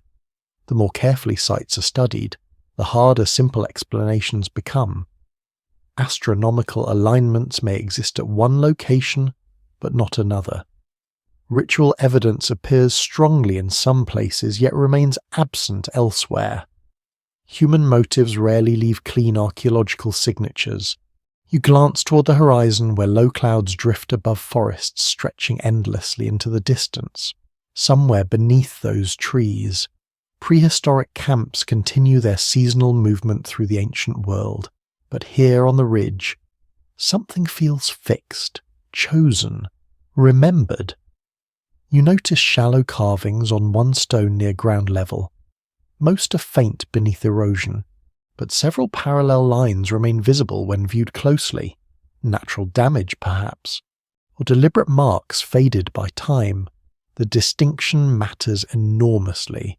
Experts continue examining whether certain prehistoric carvings represented symbols, territorial markers, counting systems, or purely decorative patterns in many cases. Weathering has erased enough detail that certainty becomes impossible. Still, the markings invite attention. You crouch lower beside the stone while wind hums softly through wet grass around the ridge. Nearby lies a broken fragment partially buried beneath moss. Its exposed surface reveals smoother edges where it may once have fitted against another standing stone now long collapsed. Perhaps the formation looked different centuries earlier. Perhaps entire sections vanished. Ancient landscapes are incomplete even before archaeology begins studying them. You continue uphill until the stones narrow into a smaller circle, surrounding a patch of bare earth darker than the surrounding grass. No fire burns here now. No shelter stands nearby. Yet the centre feels strangely important. Several deer bones lie scattered near the edge. Old bones, weathered pale beneath open sky. One carries cut marks along its surface. The discovery complicates the place further. Were meals shared here? Offerings left behind ordinary hunting remains. Something else entirely. No clear consensus has ever emerged regarding many prehistoric stone sites because the same location could serve multiple purposes across generations. A practical gathering place might slowly become ceremonial through memory and repetition. A route marker could later gain spiritual significance, meaning changes over time, even today. Abandoned churches, ruins, and graveyards often carry emotional weight beyond their original purpose. You stand silently in the centre of the stones while fog thickens around the ridge. The outside world begins fading from view. Forests disappear, valleys vanish. Soon only the nearest stones remain visible through shifting grey mist. The effect feels deeply unsettling, not frightening exactly, more like stepping outside ordinary time. It becomes easier to imagine why ancient people may have chosen elevated places for certain gatherings or rituals. Hills transform weather dramatically. Sound behaves differently in fog. Distance becomes uncertain. Familiar landscapes disappear and reappear within moments. The earth itself begins shaping emotion. A curious detail appears near the centre stone. At first you mistake it for another broken rock, but the shape proves too regular. Someone has placed smaller stones carefully into a shallow depression, forming a rough spiral pattern partially hidden beneath grass. The arrangement is subtle enough that many travellers might miss it entirely, yet once seen, it becomes impossible to ignore. Archaeological opinion remains divided on how widespread symbolic stone arrangements may have been during prehistoric periods. Some patterns interpreted as ceremonial could be accidental. Others once dismissed as natural now appear increasingly deliberate after closer analysis. Tiny discoveries continue reshaping older assumptions. You kneel beside the spiral and brush away loose soil. Beneath the upper layer lies darker sediment mixed with charcoal flecks. Fire burned here once. Not recently. Long ago. Perhaps many times. The wind grows colder across the ridge as afternoon fades toward evening. Somewhere beyond the fog, birds call faintly through the distance. You realise how isolated the hilltop truly is. Once the mist closed in, anyone standing here would lose sight of nearby camps entirely. Only stones would remain. Only wind. Only memory. You imagine ancient figures approaching through fog carrying torches or embers against the cold. Small groups gathering quietly among standing stones while darkness spread across forests below. Voices lowered by weather and distance. What did they believe happened here? The surviving evidence offers almost no certainty. Yet the emotional atmosphere remains surprisingly powerful even after thousands of years. Their persistence fascinates modern researchers. Some ancient sites continue producing strong emotional reactions despite cultural meanings being forgotten completely. Isolation, elevation, acoustics, weather, visibility, and environmental psychology may all contribute. Or perhaps humans simply continue responding to places where generations focused attention before them. You leave the ridge at dusk as fog slowly begins thinning across the hills behind you. The standing stones fade back into the landscape until they resemble ordinary shadows once more. But the feeling remains, the sense that prehistoric people were already shaping the land into memory long before cities, kingdoms, Roman roads, or written history appeared, and somewhere beneath the wet grass and ancient stone, meaning still sleep beyond recovery, you find the grave at the edge of the trees. At first, it does not look like a grave at all, only a low patch of darker soil beneath winter grass, sheltered by leaning branches and half hidden behind a fallen trunk covered in moss. The place is quiet, separated from the main camp by a shallow rise where wind moves softly through dry leaves. You would have walked past it, but the others do not. They slow before reaching the hollow, and their voices fade until even breathing seems careful. No one gestures dramatically, no one cries out. The atmosphere changes more subtly than that. Hands lower, steps shorten. The fire smoke from camp feels suddenly far away. You stop beside the dark soil and understand. Someone is buried here. The dead are among the oldest mysteries of human thought. Long before writing, kings, temples, Roman Britain, medieval churches, or buried cities, people had already begun treating certain bodies differently from ordinary remains. Some were placed carefully in pits, some were covered with pigment, some were accompanied by tools, ornaments, food, flowers, shells, or animal parts. The act raises a question that archaeology can approach, but never fully enter. What did they believe happened after death? You kneel beside the grave while cold air presses gently against your face. The ground has settled slightly over time, forming a shallow depression. Small stones mark one side, though whether they were placed deliberately or moved by frost is not immediately clear. A few fragments of red ochre stain the soil. That colour appears often in prehistoric burials across different regions and periods. It may have symbolised blood, life, warmth, transformation, earth, or something no modern category can hold. It may also have had practical uses in some contexts. The evidence refuses to settle into one explanation. Near the grave, someone has placed a small bone tool, polished smooth from use. It does not look ceremonial at first. It looks ordinary, familiar, personal. That may be what makes it feel powerful. A spectacular treasure tells one kind of story. A used tool beside a body tells another. It suggests memory not through wealth, but through touch. Someone may have chosen an object connected to daily life, skill, identity, or affection. You imagine hands deciding what to leave behind. Not randomly, not carelessly, with attention. The group stands quietly around the burial place as pale afternoon light filters through the branches. No written prayer survives. No carved inscription gives a name. No monument rises to command the horizon. Yet this small hollow changes the forest around it.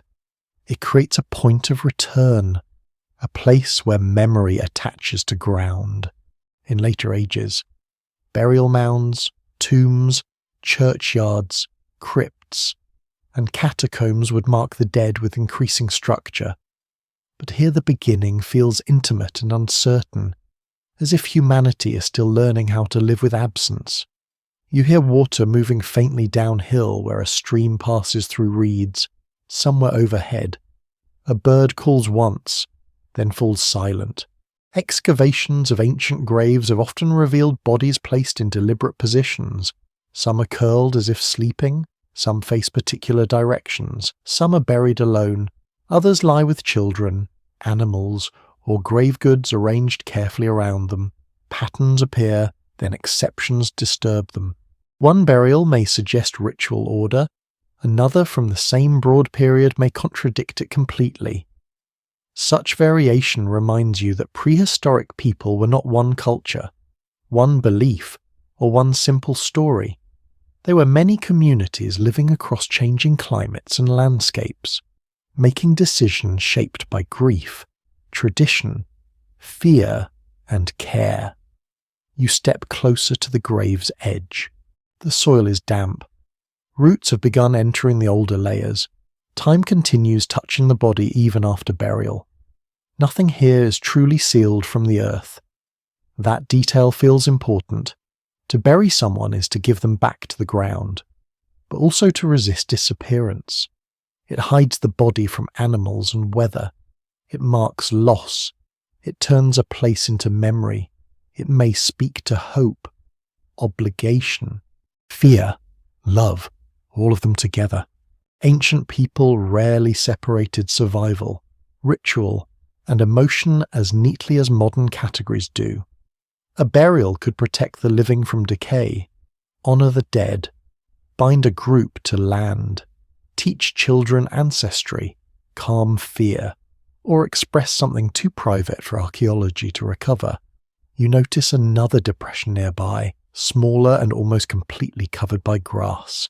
The group does not approach it, but several people glance toward it briefly, another grave perhaps, or an older feature.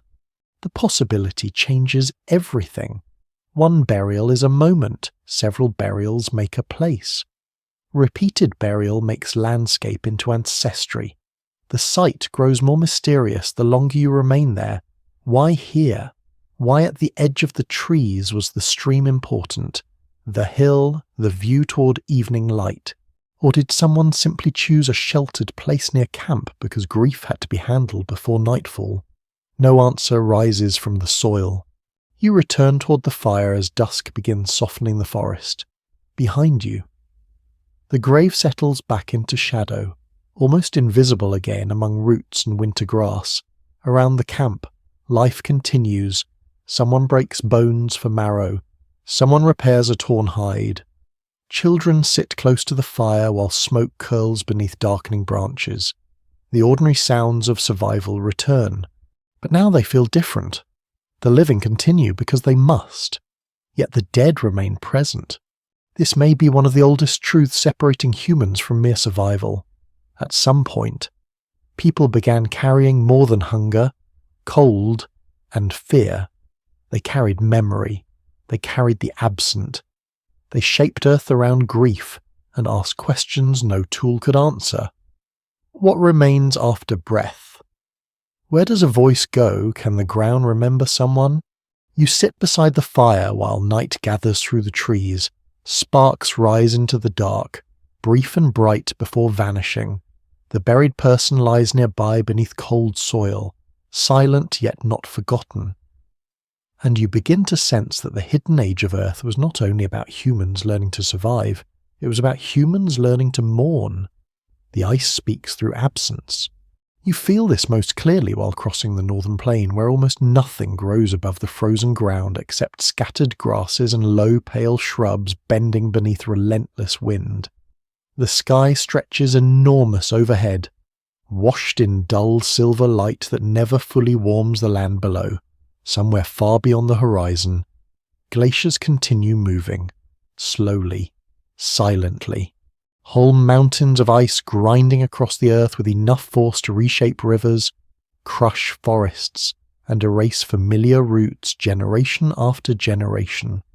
You pull your hide wrapping tighter against the cold as snow drifts across the open plain in thin, twisting sheets. Every breath leaves white vapor hanging briefly before disappearing into the wind.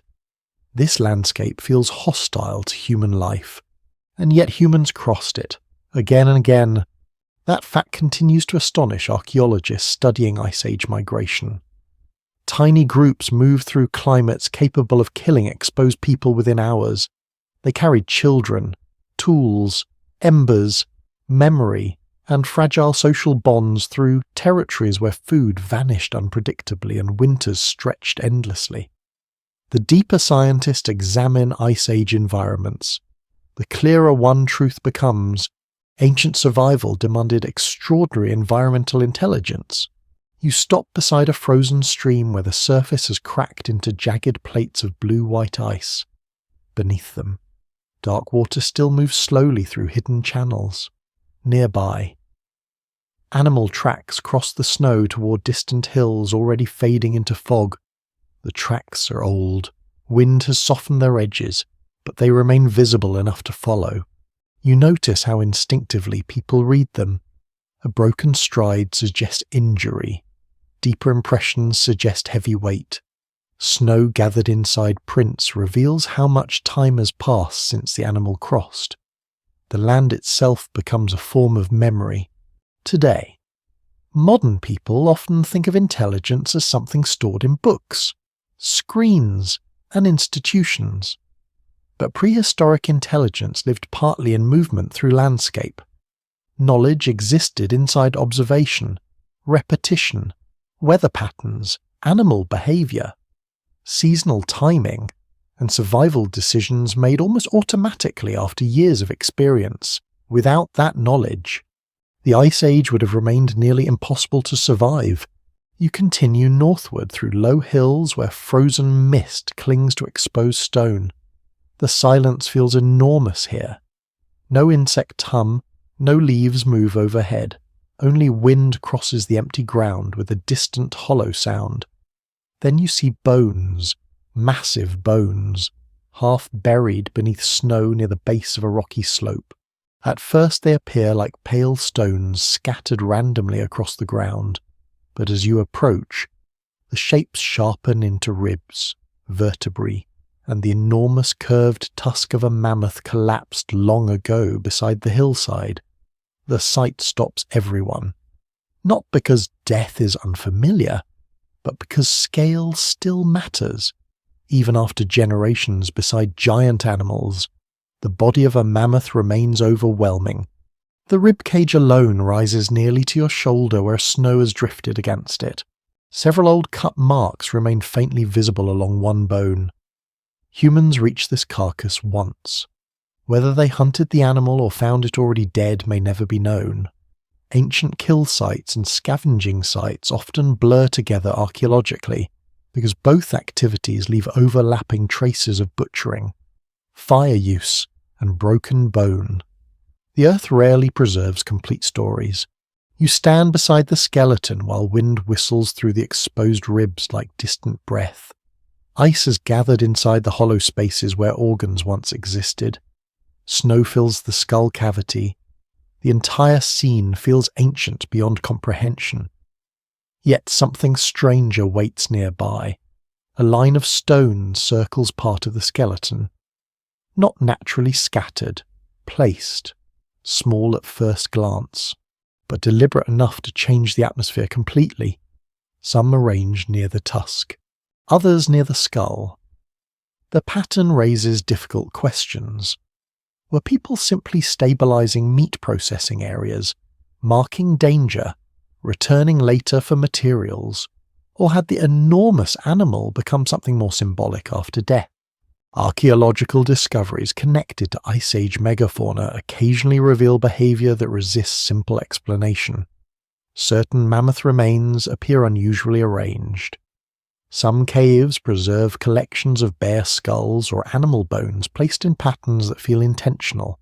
Interpretations remain deeply contested, yet the emotional impact of the finds persists.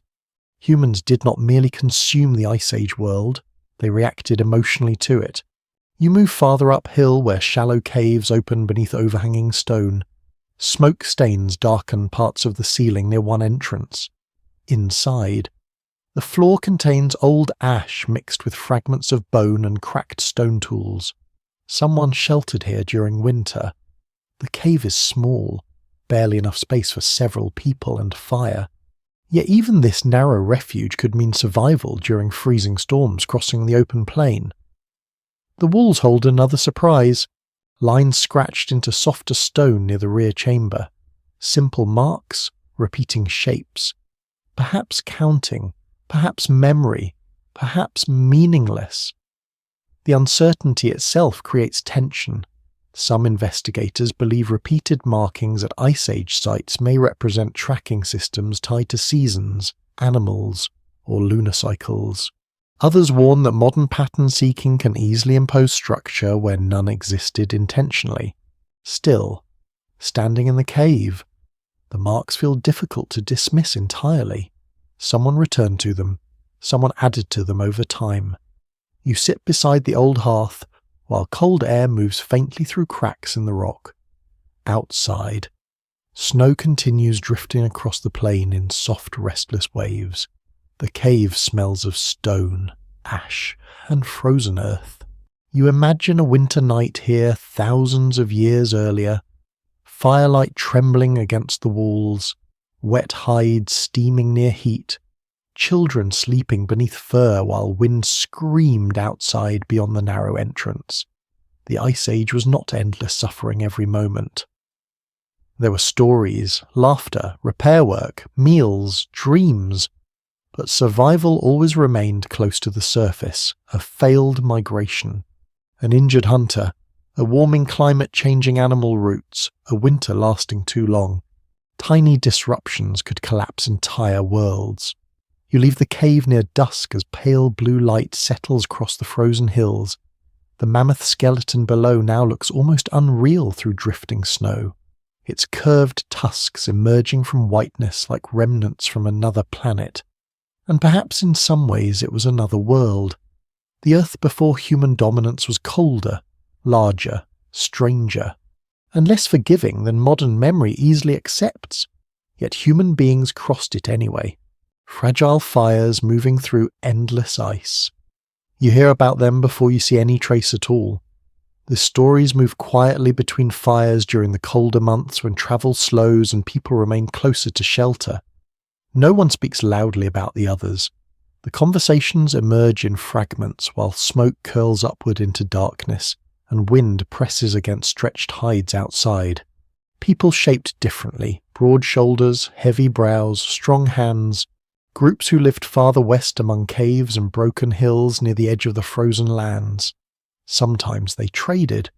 Sometimes they vanished before anyone arrived. Sometimes only abandoned fires remained. You listen carefully without fully understanding. Modern people call them Neanderthals. But standing here in the ancient world, the separation does not feel clean enough for simple labels.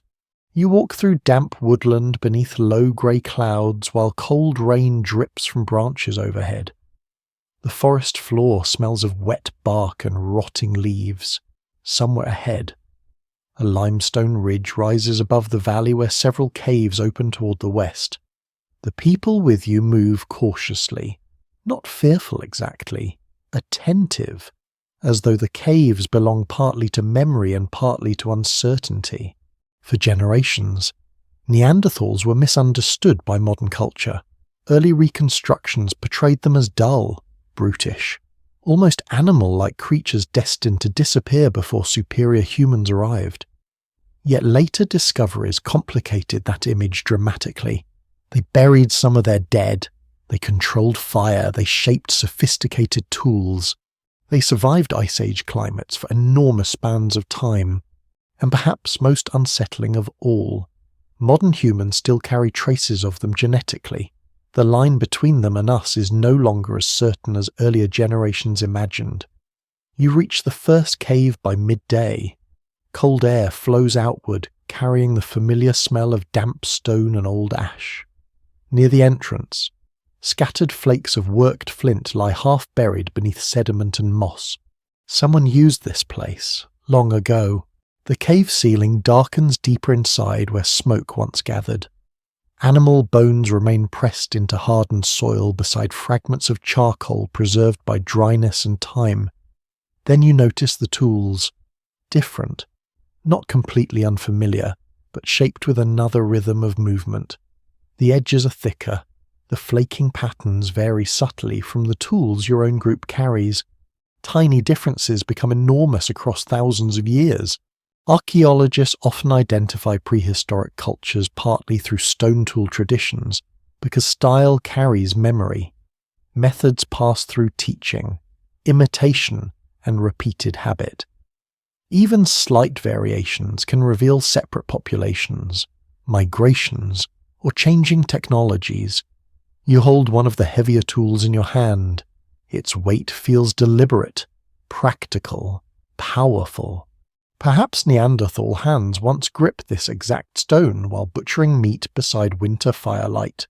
The thought creates a strange emotional distance and closeness, because the cave does not feel alien. It feels human. You move deeper inside while torchlight flickers across damp walls streaked with mineral deposits. The passage narrows before opening into a chamber where old hearth circles remain faintly visible beneath dust and fallen stone. No voices remain here now, only traces. The silence carries unusual weight because Neanderthals are not ancient in the same way mammoths feel ancient. They existed alongside modern humans for thousands of years. They occupied overlapping landscapes.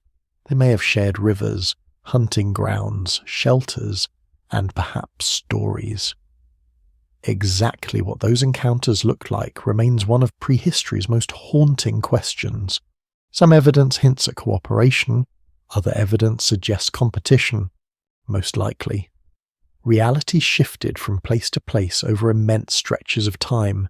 You kneel beside one hearth where fragments of burned bone still emerge from the cave floor. Nearby lies a piece of red pigment worn smooth from handling. That detail unsettled many early assumptions. The deeper excavations went, the more difficult it became to portray Neanderthals as emotionless survivors. Evidence gradually accumulated suggesting symbolic behavior, body decoration, burial practices, and perhaps even forms of art. The old narrative began collapsing. You trace your fingers across shallow grooves carved into softer rock near the rear wall. They may be accidental marks from tool sharpening, or intentional patterns, or something in between. The problem with prehistoric interpretation is that meaning rarely fossilizes neatly. A mark survives. The thought behind it usually does not. Rain begins outside while you remain inside the cave, listening to water strike stone near the entrance. The sound echoes softly through the chamber, blending with the faint crackle of your torch. You imagine another group sheltering here tens of thousands of years earlier. Different faces, different voices, yet the same cold rain, the same need for warmth, the same uncertainty about tomorrow's hunt. That emotional overlap feels difficult to ignore. Certain discoveries have made the mystery even deeper. Genetic evidence revealed interbreeding between Neanderthals and modern humans. This means encounters were not always hostile or distant. People met closely enough for families, children, and shared ancestry to emerge. The hidden age of Earth becomes stranger the more closely you examine it. Humanity was never alone even within its own story. You leave the cave late in the afternoon as fog drifts heavily across the valley below. The forest has grown darker beneath gathering rain clouds. Water slides down moss-covered stone while distant thunder rolls faintly across the hills. Near the cave entrance, you notice something half buried beneath collapsed sediment. A tooth, human, or close enough to unsettle certainty. Its surface has darkened with age, but the shape appears broader than modern teeth nearby. One of the older hunters studies it silently before placing it back into the earth. No one takes it. Some things feel better left where they were found. You descend the ridge while evening closes around the forest. Smoke from your distant camp rises faintly through rain and mist beyond the trees. Behind you, the cave disappears slowly into darkness once more, yet the feeling remains that another kind of human once moved through these same valleys beneath Ice Age skies. They lit fires against the same cold, buried their dead beneath the same earth, watched storms crossing the same hills, and then, somehow, they vanished. Not suddenly, not completely, but enough that the world forgot them for thousands of years until archaeologists uncovered fragments buried beneath stone and silence. Even now, their absence feels unfinished. You reach Britain before it is Britain. There is no kingdom here yet, no crown, no London, No Roman road cutting straight across the land, no stone church on the hill, no medieval village clustered around bells and graves, only cold wind, open grassland, dense forest, marsh, river, chalk ridge, and coastlines still shifting beneath the pressure of climate and sea. You stand on a high slope beneath a low grey sky and look across a world without a name. Ancient Britain stretches before you, but it is not yet an island in the way modern people imagine. At different times across deep prehistory, sea levels rose and fell, ice advanced and retreated, and the land changed shape so completely that maps become almost dreamlike. What feels permanent now was once unstable. You walk through wet grass toward a line of pale cliffs shining faintly beneath cloud. Below, valleys hold mist like smoke. Dark forests gather in sheltered places, while open ground spreads where cold, grazing animals, and climate keep trees from closing the land entirely. The silence is immense, not empty, full. Birds move along the ridge. Deer tracks cross muddy hollows, far away. Water glints between reeds where a river bends toward lower ground. Humans pass through this land carefully, but they do not command it. The oldest human presence in Britain reaches back hundreds of thousands of years. Though occupation was interrupted many times by cold periods that made the region difficult or impossible to inhabit, people came, adapted, disappeared, returned, and left traces scattered across beaches, river terraces, caves, and buried sediments. The island's human story did not begin once. It began again and again. You descend toward the valley floor where the ground grows wetter underfoot. The air smells of mud, leaf rot, and distant salt. A group of people moves ahead carrying tools, hides, and bundles of dry material protected from rain. No one calls the place Britain. No one imagines an empire will one day mark its roads here.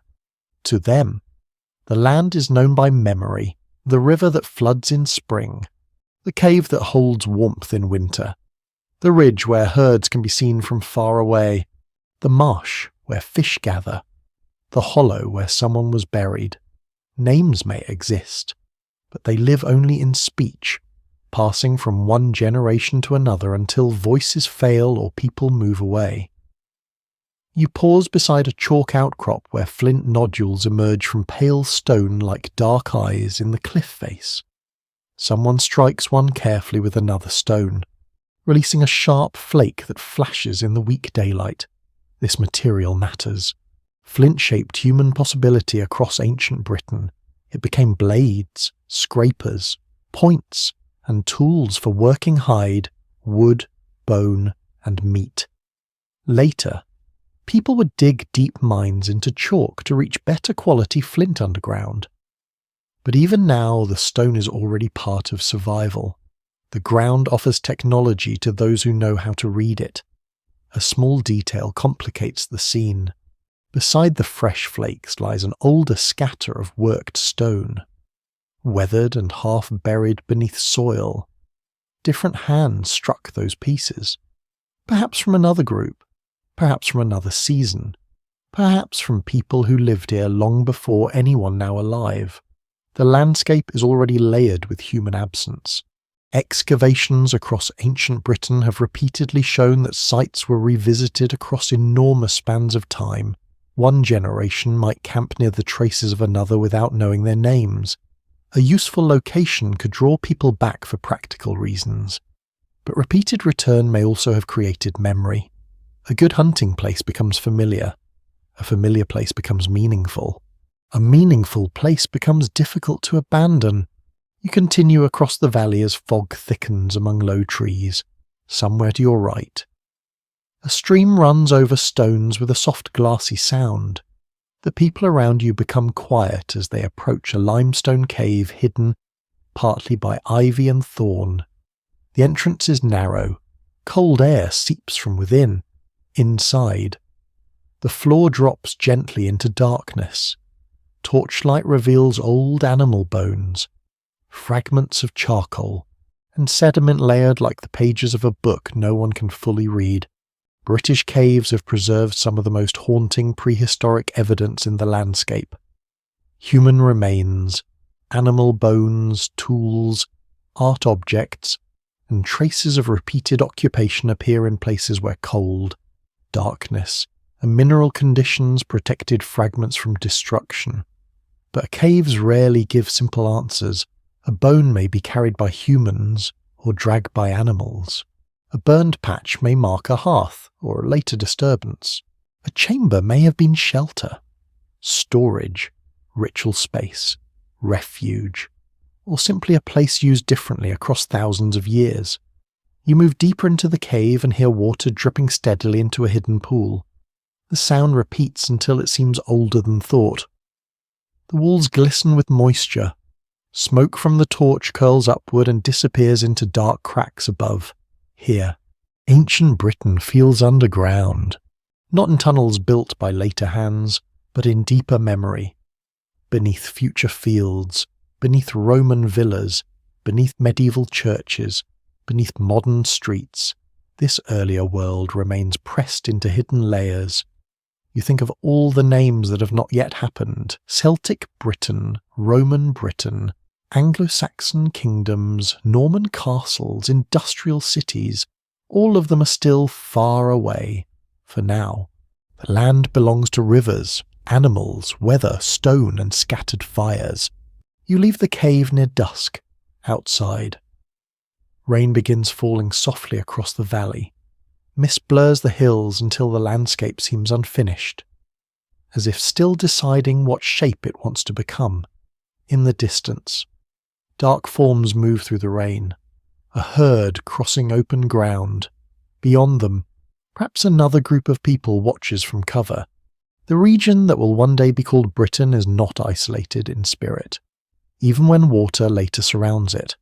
For much of prehistory, movement, climate, and changing sea levels connected and separated communities in shifting cycles. People entered, retreated, adapted, and returned. The story is not a straight line, it is a tide. You stand beneath a tree as rain gathers on branches overhead. Cold drops fall onto your hands. Smoke from the camp ahead rises through the wet evening air, faint but reassuring.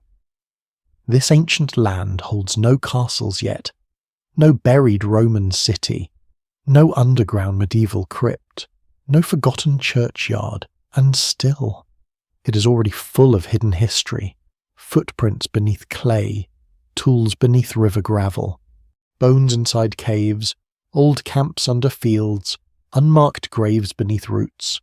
You walk toward the fire as darkness settles over the valley, and the land around you feels vast, unnamed, and watchful. Britain has not been born yet, but its ghosts have already begun. The land ahead should not exist. You stand on a windswept rise beneath pale morning light and look across an enormous plain stretching far beyond the horizon. Herds move in the distance through silver grasslands. Rivers wind slowly toward low marshes filled with birds and mist. Patches of woodland gather in sheltered valleys where cold winds weaken near the water. Nothing about the landscape suggests the sea. And yet, in the modern world, all of this lies underwater. You're walking across Doggerland, a lost prehistoric world now buried beneath the North Sea for thousands of years. This immense territory connected ancient Britain to mainland Europe. People travelled across it freely. Animals migrated through it. Rivers crossed it. Camps, hunting grounds, wetlands, forests, and pathways spread across a region that later vanished beneath rising seas. The idea still feels almost unreal. Modern maps make islands appear permanent. Coastlines feel stable. But during the Ice Age and the warming periods that followed, sea levels shifted dramatically. Entire landscapes emerged and disappeared as glaciers expanded and melted across the northern world. Doggerland was not a small land bridge. It was a living world. You descend toward a broad river plain where cold wind ripples through reeds taller than your shoulders. The ground grows soft underfoot. Water birds rise suddenly into the sky as people move carefully through marsh channels, known only by memory and repeated travel. This place feels abundant compared with the harsher northern territories. Fish gather in shallow water. Large animals cross the open plains. Woodlands provide shelter and fuel. Freshwater rivers support life across enormous distances. Environmental evidence recovered from the seabed suggests Doggerland may once have contained rich ecosystems capable of supporting significant human activity. Pollen, preserved forests, animal remains, stone tools, and even traces of ancient river systems continue emerging from beneath the sea floor. The drowned landscape still speaks in fragments. You kneel beside the riverbank and touch wet black soil exposed beneath tangled roots. Tiny shells mix with dark sediment. Nearby, animal tracks overlap older footprints softened by moisture and time. Everything here feels temporary, not because the land appears fragile now, but because you know what will happen to it eventually. That knowledge changes the atmosphere of every detail. The trees become future ghosts. The camps become future ruins. The pathways become future seabeds. You continue walking beside the river while mist drifts low across the wetlands. Several people ahead carry woven baskets filled with roots, shellfish, and water plants gathered from the marsh. Others follow distant herds moving across open ground. The world is busy here, alive, connected. Archaeologists once imagined prehistoric hunter-gatherers living mainly in isolated wildernesses with sparse movement between groups. But discoveries linked to Doggerland increasingly suggest more complicated social landscapes may have existed across these vanished territories. Travel routes likely crossed the plains. Seasonal gatherings may have occurred.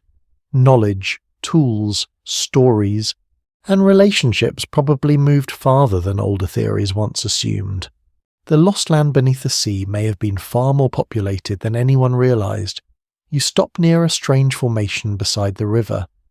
Several wooden posts emerge from the mud at uneven angles, preserved by wet conditions that slowed decay. Most are broken now. Some barely rise above the surface. Yet the arrangement appears deliberate. A platform, perhaps. A fish trap. A crossing point. Or something whose purpose no longer survives clearly enough to name. What appears simple on the surface becomes far more complicated underground. Wetland archaeology often preserves details impossible elsewhere because oxygen-deprived soil protects wood, fibers, and organic materials that normally disappear. Entire prehistoric environments can survive hidden beneath mud for thousands of years. Then one storm or fishing net brings them back into daylight unexpectedly. Modern fishing crews working in the North Sea have occasionally recovered mammoth bones, stone tools, antlers, peat, and even human remains from the seabed. Each discovery hints at the immense hidden world below the waves. The sea did not create emptiness here, it covered memory. You walk farther east where the land begins flattening into broad open grassland beneath shifting clouds. Wind carries the smell of salt faintly now, though the coastline remains far away, or perhaps not as far as it once was. That uncertainty haunted Doggerland gradually. The warming climate melted glaciers across northern regions. Sea levels rose slowly at first, then more aggressively over generations. Rivers changed course, marshes expanded, storms reshaped coasts, low-lying ground flooded repeatedly. No single person likely understood the scale of what was happening. One generation notices wetter ground, another notices lost hunting routes. Another sees old camps swallowed by water. The disappearance unfolds slowly enough to feel survivable, until eventually entire worlds are gone. You reach a low ridge near evening where scattered trees lean against strong coastal winds. Beyond the ridge, Fog drifts across shallow flooded ground, reflecting pale sky like broken mirrors. There, half submerged beneath dark water, lies something unsettling, tree stumps, dozens of them. Ancient forest drowned in rising sea. Their roots still grip the soil beneath the marsh, while blackened trunks emerge silently from the water like remnants of another age. Even now, similar submerged forests occasionally appear along modern British coastlines after storms strip away sand and expose prehistoric landscapes hidden for centuries. The sight often feels eerie because the trees stand where no forest should exist anymore. You move among the drowned trunks, listening to water lap gently around ancient wood.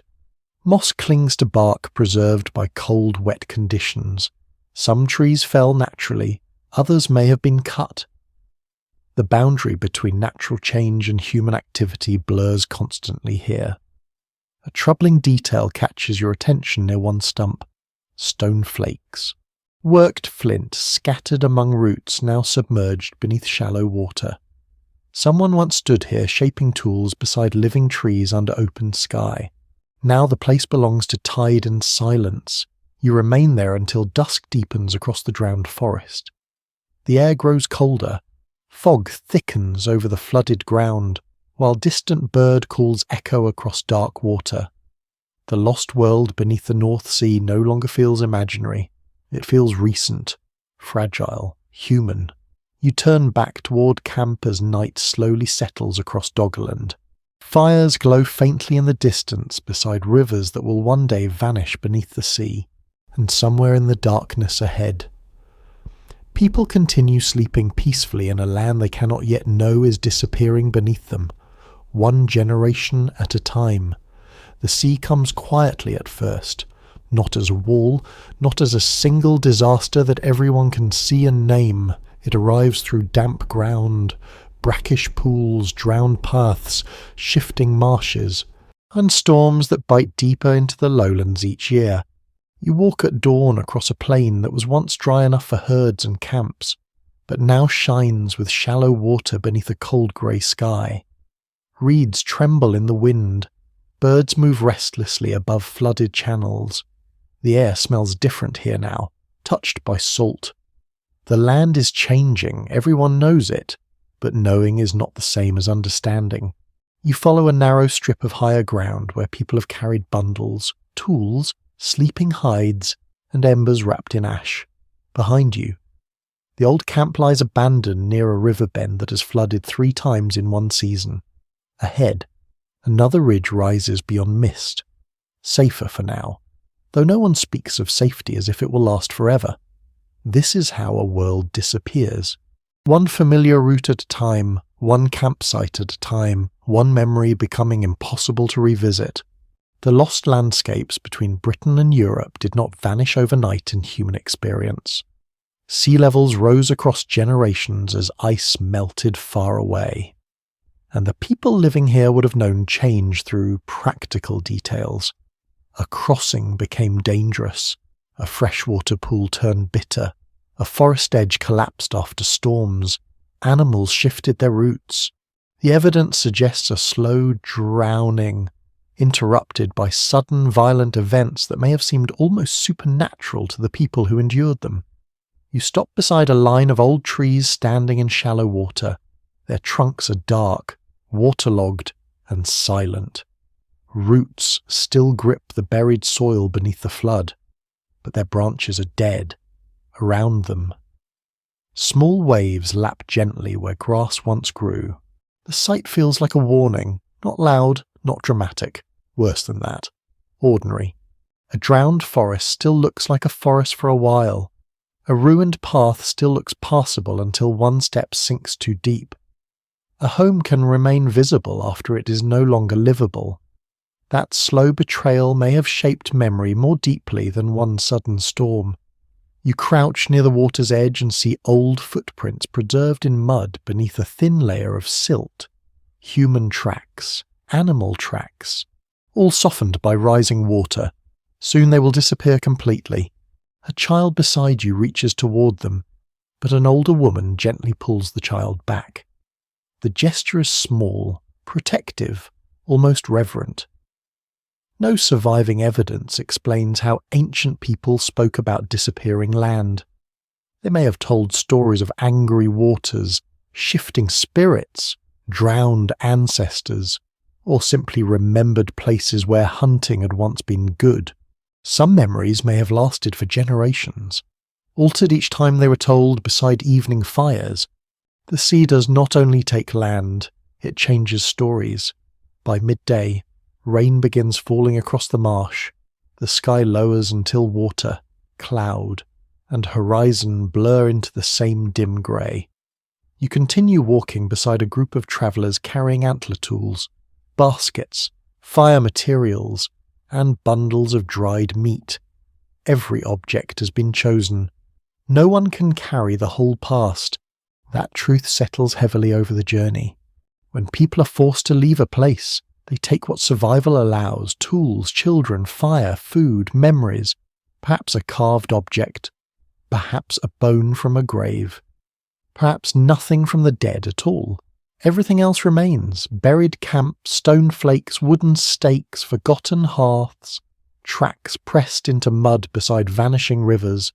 The objects were not abandoned casually, but necessity can look like abandonment when archaeologists find it thousands of years later. You reach a higher ridge near evening. From there, you can see wide flooded plains stretching toward the dim horizon. Water shines between strips of land like broken metal. Farther away, mist hides the old route toward the east, where groups once travelled across open country. Now it is harder to know where land ends.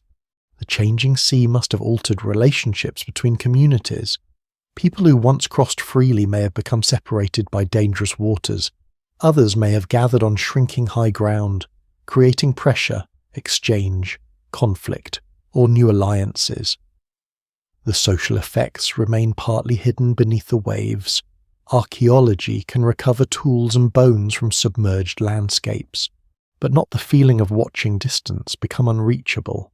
You sit beside a new fire as darkness gathers over the ridge. The flames struggle in the damp wind. Smoke moves low across the ground, mixing with fog rising from the flooded plain below. Someone begins repairing a paddle.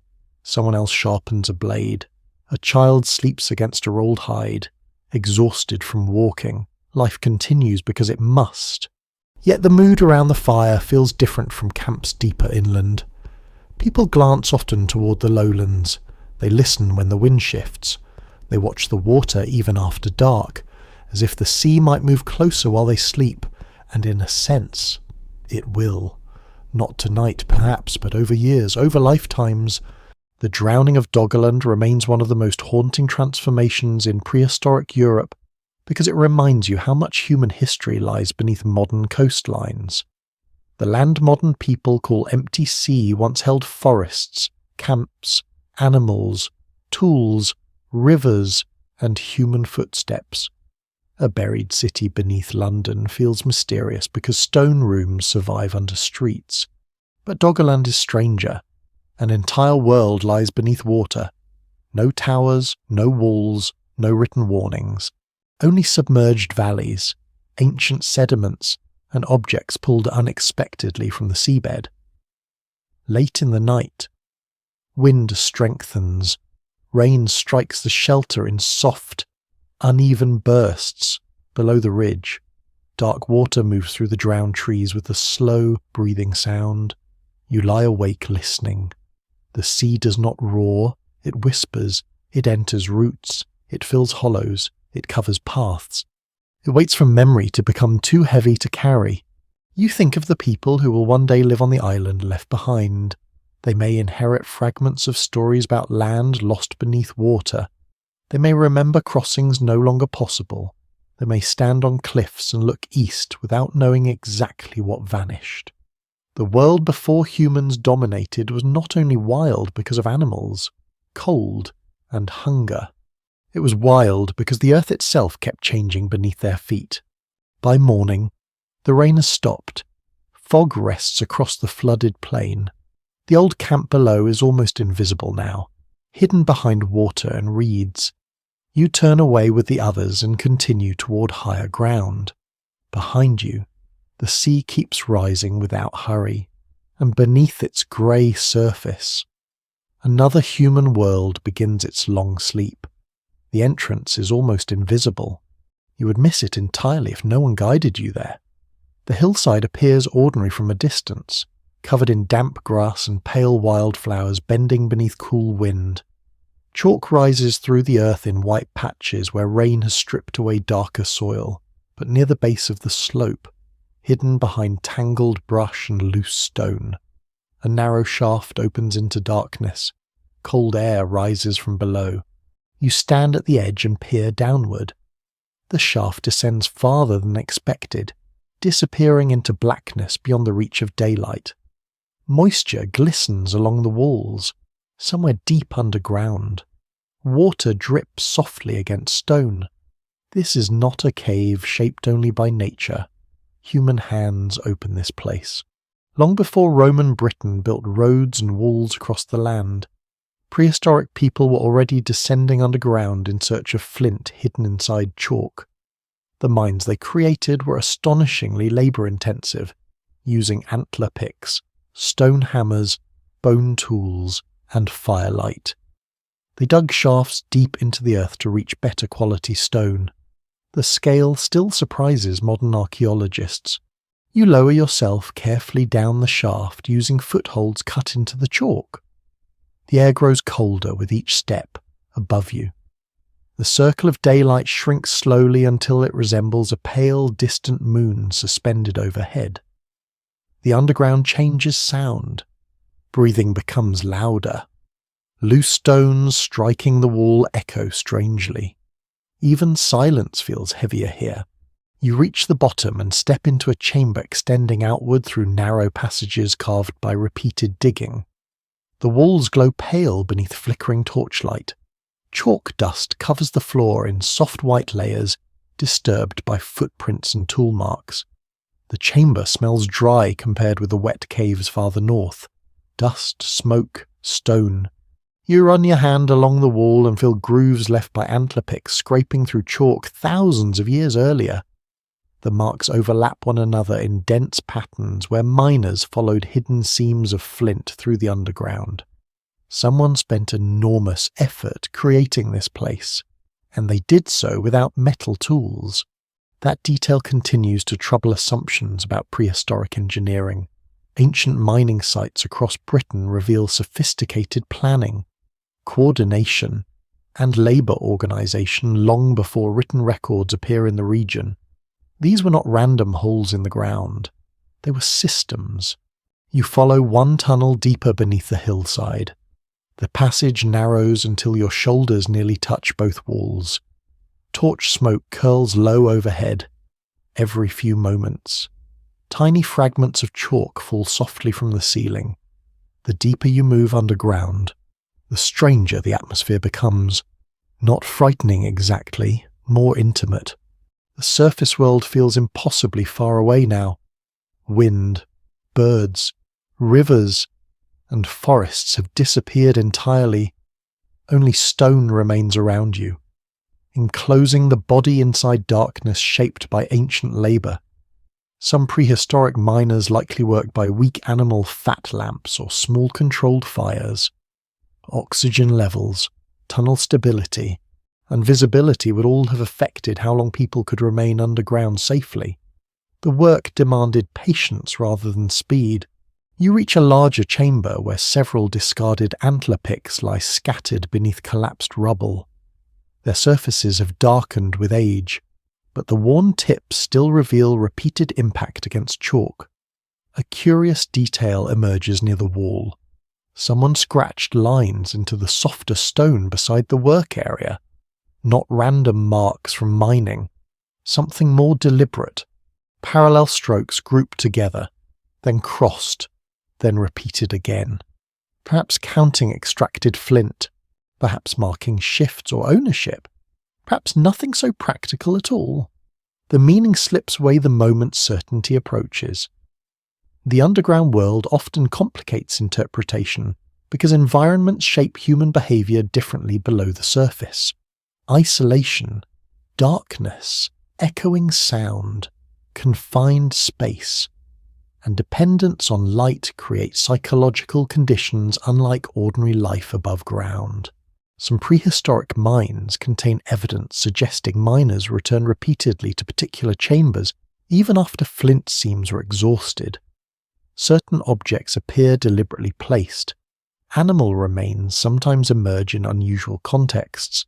The deeper researchers looked, the harder it became to separate pure practicality from symbolic behaviour. You kneel beside a flint seam exposed in the wall. Dark stone curves through pale chalk like buried shadow. One miner began cutting around it carefully, following the natural shape through the rock. Flint mattered enormously, sharp enough to cut hide, meat, wood, and plant fibres, strong enough to shape other materials, portable enough to trade across long distances. In many ways, prehistoric flint functioned almost like hidden infrastructure beneath the ancient world. Entire survival systems depended on it, and here, people descended underground to retrieve it from darkness. You move toward another passage where the ceiling suddenly opens into a vertical chamber, extending upward farther than your torchlight can fully reveal. Old footholds spiral along the chalk walls. The sight creates an unsettling sense of depth. How many people climbed here carrying tools and stone? How many slips happened in darkness? How many injuries occurred underground where help remained distant and uncertain? The mine preserves labour, but not the emotional experience of labour. You sit quietly beside the wall while torchlight trembles across chalk dust drifting through the air. The underground silence presses gently against your ears. Above you, weather moves across the hills, but down here, time feels slower. A troubling thought enters your mind. Many underground places throughout later human history became associated with spirits, ancestors, hidden forces, sacred spaces, or fear. Caves, tunnels, tombs, catacombs, and mines repeatedly gathered symbolic meaning across different cultures. Perhaps the emotional roots of that instinct began very early, not because underground places were supernatural, but because descending beneath the earth changes human perception. The body notices it immediately. The darkness, the pressure, the dependence on light, the awareness of stone overhead. You begin climbing back toward the surface. The shaft above glows faintly brighter now as afternoon light shifts across the opening. Halfway upward, you pause and look down once more.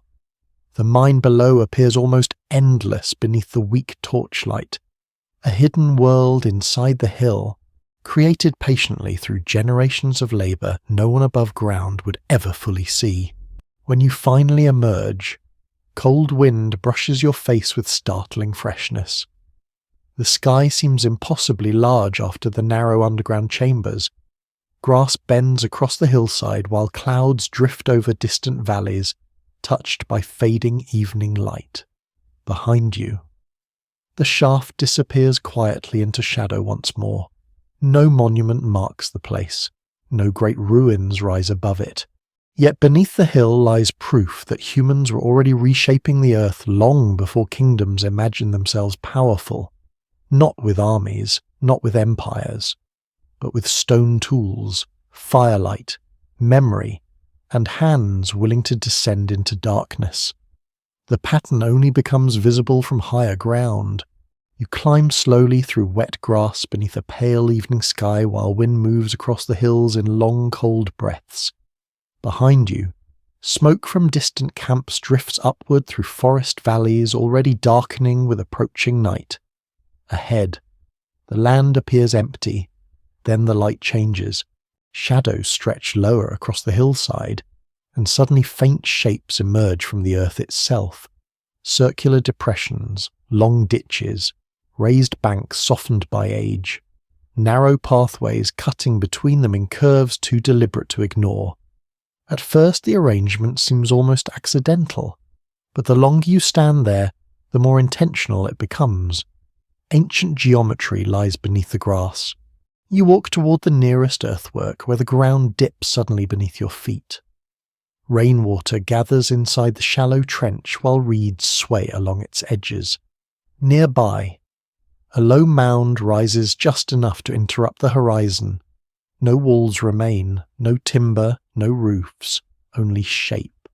That may be what makes prehistoric landscapes feel so unsettling. Later ruins often announce themselves proudly through stone towers, Roman roads, buried churches, or collapsed walls. But older structures survive more subtly.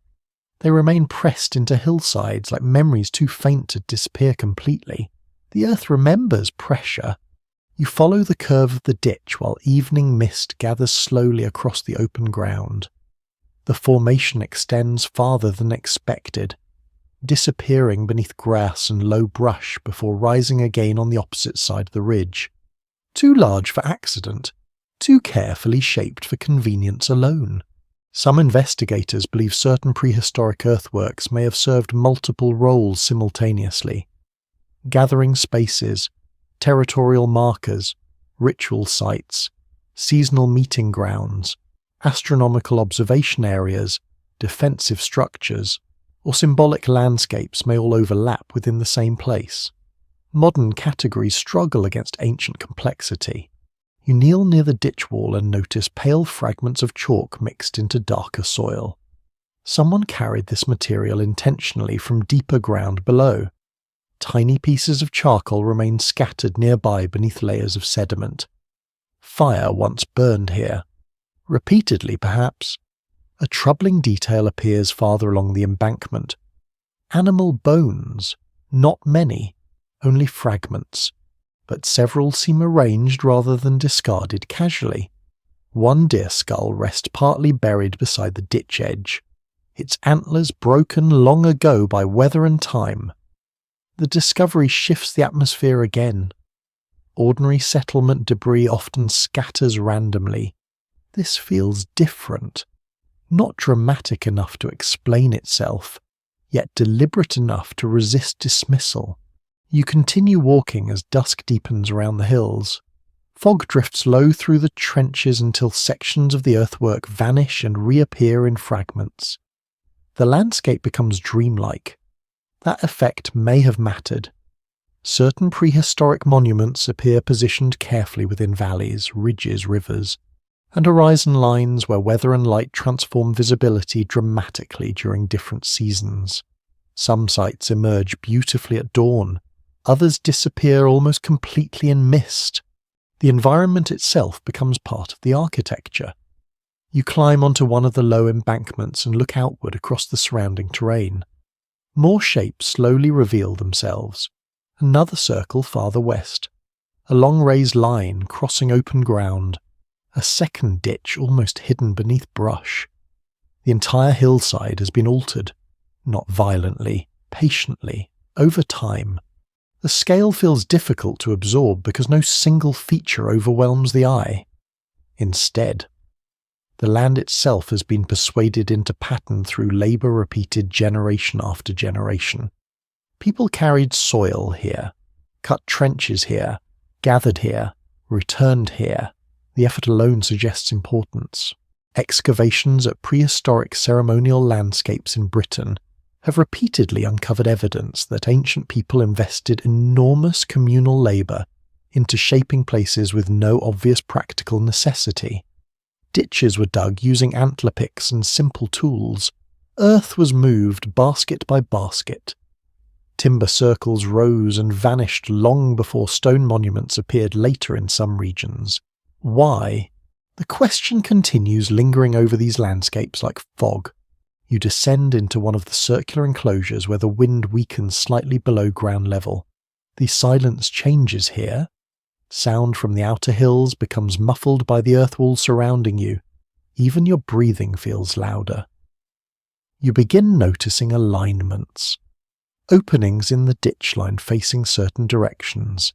Gaps leading toward distant hills. Sight lines following the sinking sun. Some patterns may be coincidence. Others seem increasingly difficult to ignore. The arrangement may not be accidental at all. Archaeoastronomy has attempted to connect some prehistoric monuments with solar, lunar, or seasonal cycles. Certain alignments appear persuasive, others remain controversial because humans naturally impose patterns on landscapes when searching for meaning. Still, ancient people clearly observed the sky closely. Survival depended on seasons, migration, plant growth, river flooding, weather. Watching the heavens was practical before it became symbolic. Perhaps the two are never truly separate. You stop near the centre of the enclosure where the ground rises slightly beneath damp grass. Something buried below has altered the surface subtly enough that only careful attention reveals it. A mound, small, covered.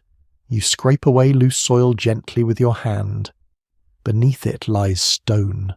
Flat stone placed horizontally.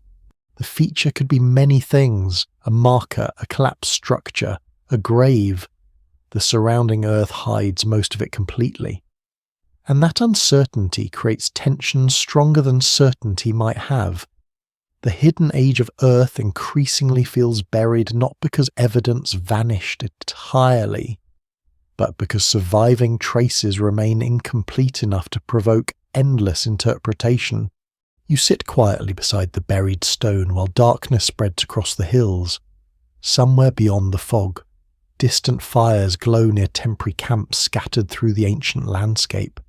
People still live ordinary lives nearby, repairing tools, cooking meat, watching children. Yet around them, larger patterns are slowly emerging.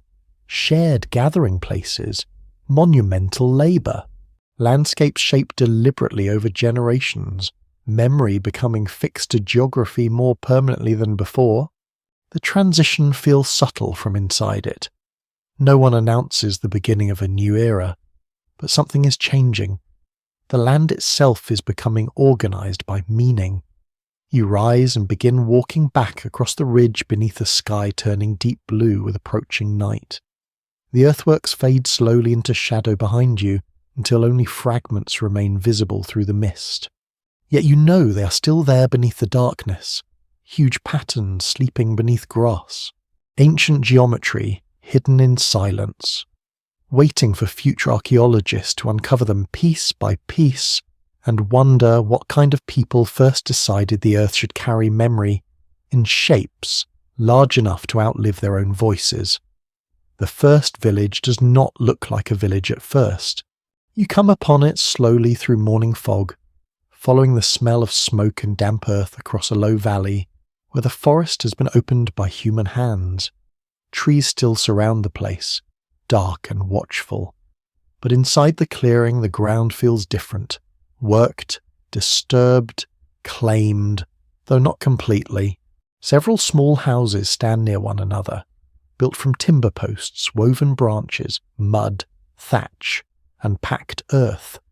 Smoke rises through roof openings in thin grey threads.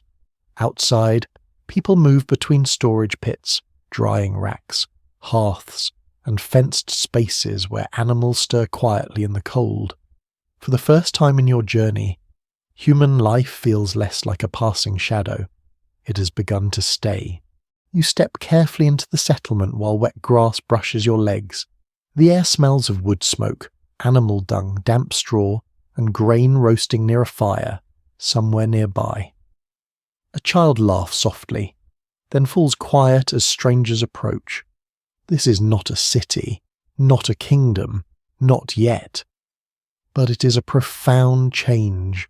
After countless generations of seasonal movement, some people begin binding themselves more tightly to particular places. Farming arrives gradually across Britain and Europe, bringing domesticated animals, cultivated crops, stored food, cleared land, and new relationships with time itself. Survival no longer depends only on following herds and wild plants. Now it also depends on waiting, planting, guarding, remembering boundaries. You walk past a small field where young grain bends beneath morning mist. The plants are fragile, almost ordinary, but they represent a transformation larger than any stone monument. A seed placed into earth requires faith in return. It asks people to remain nearby through seasons of risk. Rain may fail, animals may eat the crop, disease may strike stored grain. Neighbours may want what you've grown. The ancient world has not become safer, only different. The shift to farming did not happen as a simple story of progress. In many regions, early agricultural life brought new hardships alongside new opportunities. Diet changed, labour patterns intensified, disease risks increased where humans and animals lived closely together. Land became more contested, yet farming also allowed larger communities, stored resources, new forms of cooperation, and deeper attachment to place. The evidence is never as clean as old textbooks once made it seem. You pass a timber house where an older woman grinds grain on a stone. Her movement is slow, repetitive, almost hypnotic, stone against stone, grain becoming meal, meal becoming food, food becoming another day of survival. The sound fills the clearing, a low scraping rhythm that may have echoed through early farming villages for hours every day. Nearby, a man repairs a fence while two children carry water from a stream. A dog watches from beside a doorway. Smoke darkens the underside of the thatched roof above the hearth. Everything feels more crowded than the older camps. Objects accumulate here. Clay pots, woven baskets, grinding stones, stored food, animal pens, broken tools waiting to be repaired. With settlement comes possession. With possession comes anxiety. You notice storage pits dug into the ground near one house, their openings covered with wood and clay. Inside may be grain, nuts, dried meat, tools, or seed meant for future planting. Such storage changes human psychology. Food is no longer only found or hunted. It can be gathered ahead of time, hidden, defended, measured, and stolen. A buried storage pit is practical, but it is also a quiet admission of fear. The future now requires protection. You move toward the edge of the village where the forest presses close again. Several tree stumps stand raw and pale against dark soil. The clearing has been cut from woodland through repeated labour, fire, axes, and persistence. The land bears scars of settlement. Some environmental evidence from early farming landscapes suggests waves of woodland clearance, soil disturbance, and changing plant communities. Yet the scale and speed varied greatly from place to place. Some areas changed rapidly. Others remained mixed worlds of hunting, gathering, herding, and cultivation for long periods. The old life didn't vanish overnight. It lingered in the woods.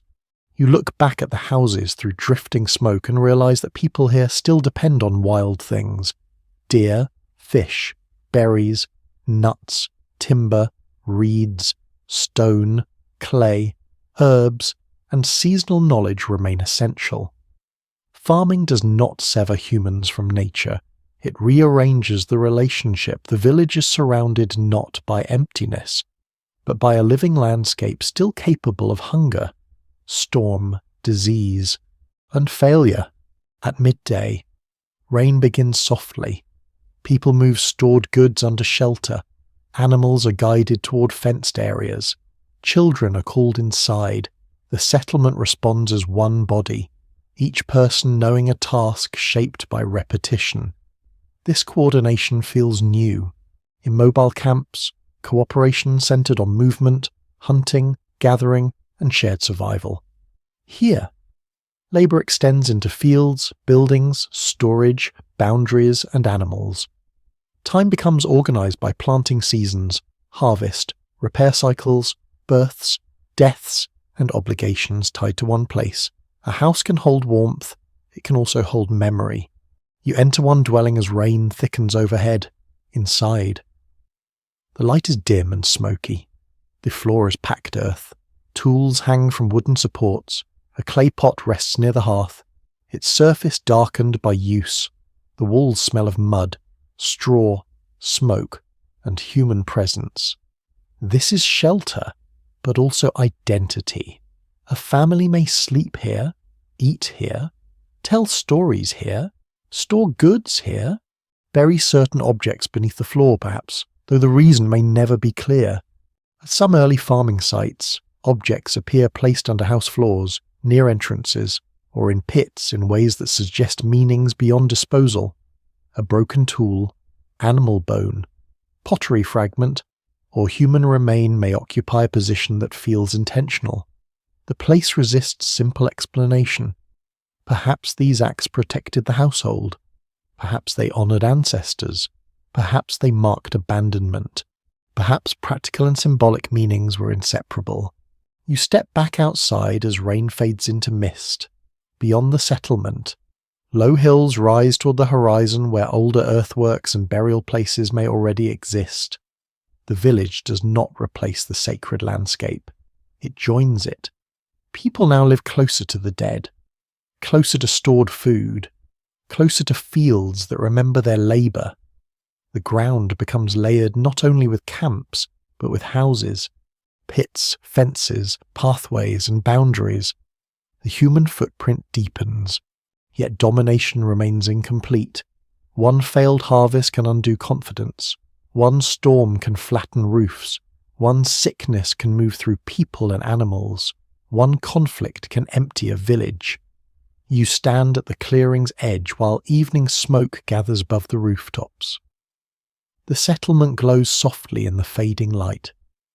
Small and fragile against the surrounding forest, it feels like the beginning of permanence, but also the beginning of loss, because once people stay, they can be displaced. Once they store, they can be robbed. Once they clear land, they can exhaust it. Once they build houses, ruins become possible, and beneath the quiet village, the future begins preparing its first buried rooms. The hill looks natural from far away. You see it first at dusk while walking through open grassland beneath a fading copper sky. Rain has passed recently, leaving the earth dark and fragrant. Mist gathers low in the valleys while wind bends the taller grasses in slow silver waves. At the centre of the plain rises a rounded mound, not steep, not dramatic, only slightly higher than the surrounding land. Yet everyone notices it. No one walks directly across it. The silence around the hill begins long before you reach it. You approach slowly as evening birds drift overhead toward marshes glowing faintly in the distance. The mound becomes clearer with every step. Grass covers most of its surface, but scattered stones emerge through the soil near the summit. Weathered pale by centuries of rain and frost, this place holds the dead. Not one grave hidden quietly beside a forest camp. Something larger, something meant to endure. Burial mounds begin appearing across prehistoric Britain and Europe in many forms over long stretches of time. Some contain single burials. Others hold multiple individuals added gradually across generations. Some are built from earth, others from stone.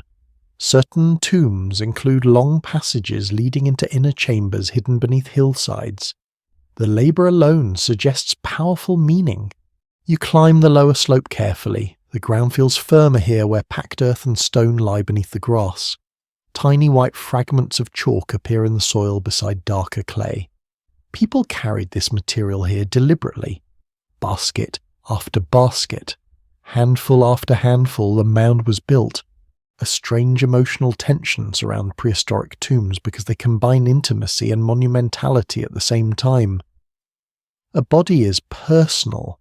A hill raised over the body transforms grief into landscape. The dead begin shaping the horizon. You reach the top just as the final sunlight slips beneath distant clouds. From here, the surrounding world spreads outward in soft shadow. Forests darken toward the west. Far rivers reflect dim orange light. Thin smoke rises from scattered settlements hidden among trees. The mound overlooks everything. That placement may not be accidental. Many burial sites appear positioned with careful attention to visibility, landscape, celestial movement, or proximity to older monuments. Some stand beside ancient pathways, others align with valleys, rivers, or the rising sun during certain seasons. The land itself becomes part of remembrance near the summit. A narrow opening appears between several upright stones leaning inward beneath the earth. Cold air drifts faintly outward, carrying the smell of damp stone and deep soil, a passage tomb, or something close to one. You lower yourself carefully through the entrance while torchlight flickers against rough stone walls. The tunnel narrows almost immediately. Earth presses heavily overhead. Tiny roots emerge through cracks between the stones like pale veins reaching downward from the living world above. The air feels still, ancient. You move deeper underground. The passage opens into a chamber barely large enough to stand comfortably inside. Large stones support the ceiling above you. Their surfaces are darkened by moisture and age. Water drips softly into shallow hollows worn smooth over centuries. Then your torchlight reaches the floor. Bones, not scattered randomly, placed. Some arranged near the walls, others gathered deeper within the chamber.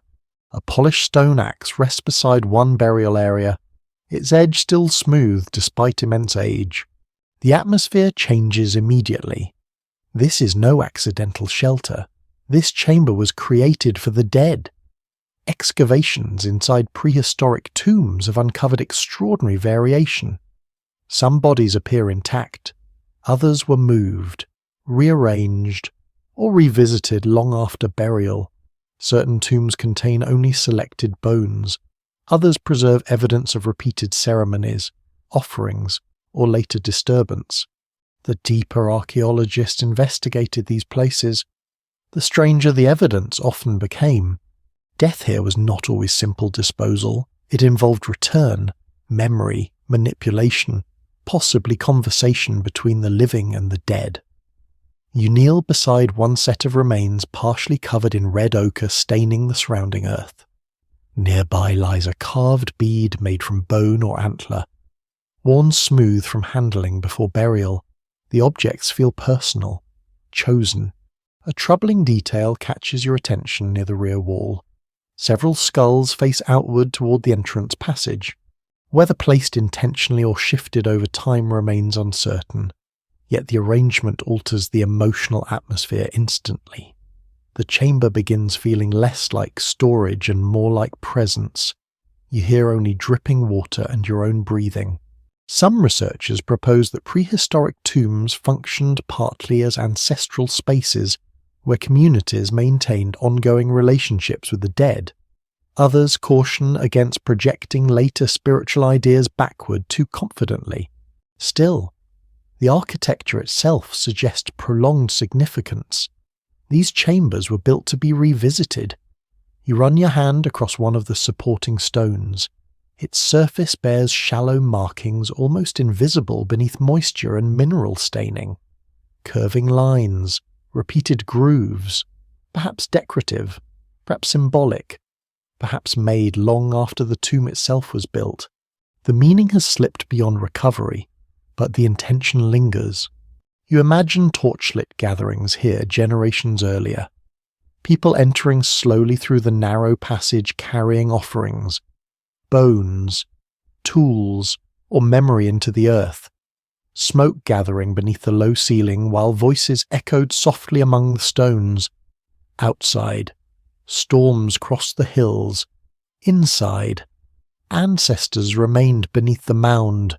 The psychological shift feels enormous compared with earlier burials hidden quietly beside temporary camps. Now the dead occupy monumental space. They shape movement across the landscape. Villages, paths, and gatherings may orient themselves around tombs visible from miles away. The living begin organizing themselves around memory. You leave the chamber slowly and emerge back into cool evening air. Darkness has spread across the plain while stars appear faintly between drifting clouds overhead. The mound behind you now resembles part of the natural hill itself. That blending may have mattered deeply. The dead are no longer separate from the land. They become the land. Across ancient Britain, long barrows, passage tombs, chambered cairns, and burial mounds would continue shaping the countryside for thousands of years. Later generations often reused, feared, respected, robbed, or mythologized these places without fully understanding who first built them. Even Roman and medieval people sometimes treated older tombs with caution. Ancient hills already felt old. You stand quietly at the base of the mound while cold wind moves through the grass around your feet. Somewhere in the darkness beyond, dogs bark faintly near a distant settlement. Smoke rises from hidden fires. The living continue their ordinary lives, but beneath the hill, behind you, entire generations sleep inside stone chambers cut into the earth, and for the first time, human memory has become large enough to reshape the horizon itself. The stones arrive from somewhere far away. You understand this the moment you see them. They stand against the morning sky on an open plain where mist drifts low across damp grass and shallow pools left behind by recent rain. The landscape around them is broad and exposed. Wind moves freely here, carrying the scent of wet earth and distant smoke from settlements hidden beyond the horizon. The monument rises gradually through the fog. Massive upright stones, lintels balanced above them, dark shapes against pale dawn, even unfinished. The place feels impossible. You walk toward it slowly. The ground beneath your feet is packed hard from repeated movement. Pathways radiate outward across the plain where generations of travellers, workers, animals, and ceremonies have crossed the same earth again and again. This is no ordinary gathering place. The labour alone exceeds survival.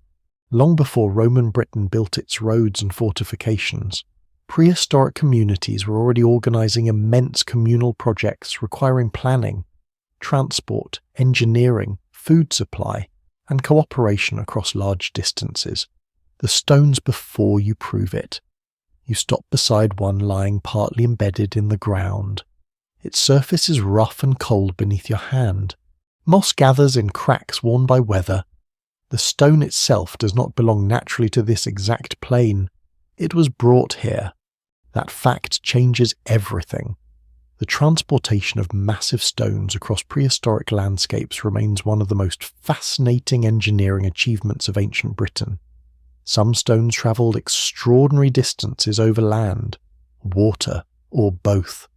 Methods remain debated, but the effort required must have been staggering. Not only physical effort, social effort. People had to agree, to organise, to return repeatedly, to continue building something larger than individual survival.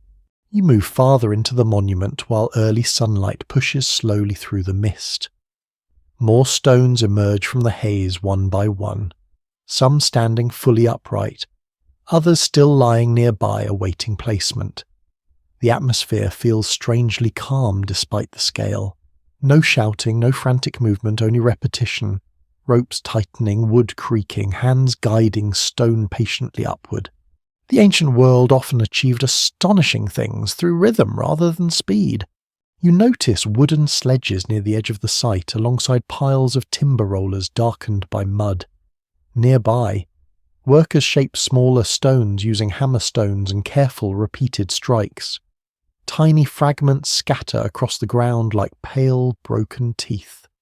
A detail near the outer ditch catches your attention. Animal bones, hundreds of them, some burned, some split open. Some left in clusters near old fire pits. The site was not only construction, it was gathering.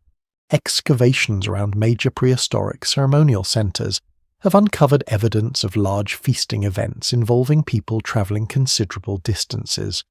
Animal remains, pottery, hearths, and temporary structures suggest periods when enormous numbers of individuals gathered seasonally around monuments. The scale hints at social worlds far larger than isolated villages alone. You walk beside the outer earthwork where the ditch curves across the plain in a vast circular arc. Looking closely, You realize how much soil had to be moved to create it. Basket after basket, generation after generation. The monument did not appear suddenly. It accumulated, and that accumulation may explain part of its emotional power. Places shaped over centuries gather authority simply through repetition. Children grow old, seeing stones rise gradually from the plain. New arrivals inherit structures already ancient before they were born. The site becomes larger than memory. You pass through an opening aligned toward the rising sun.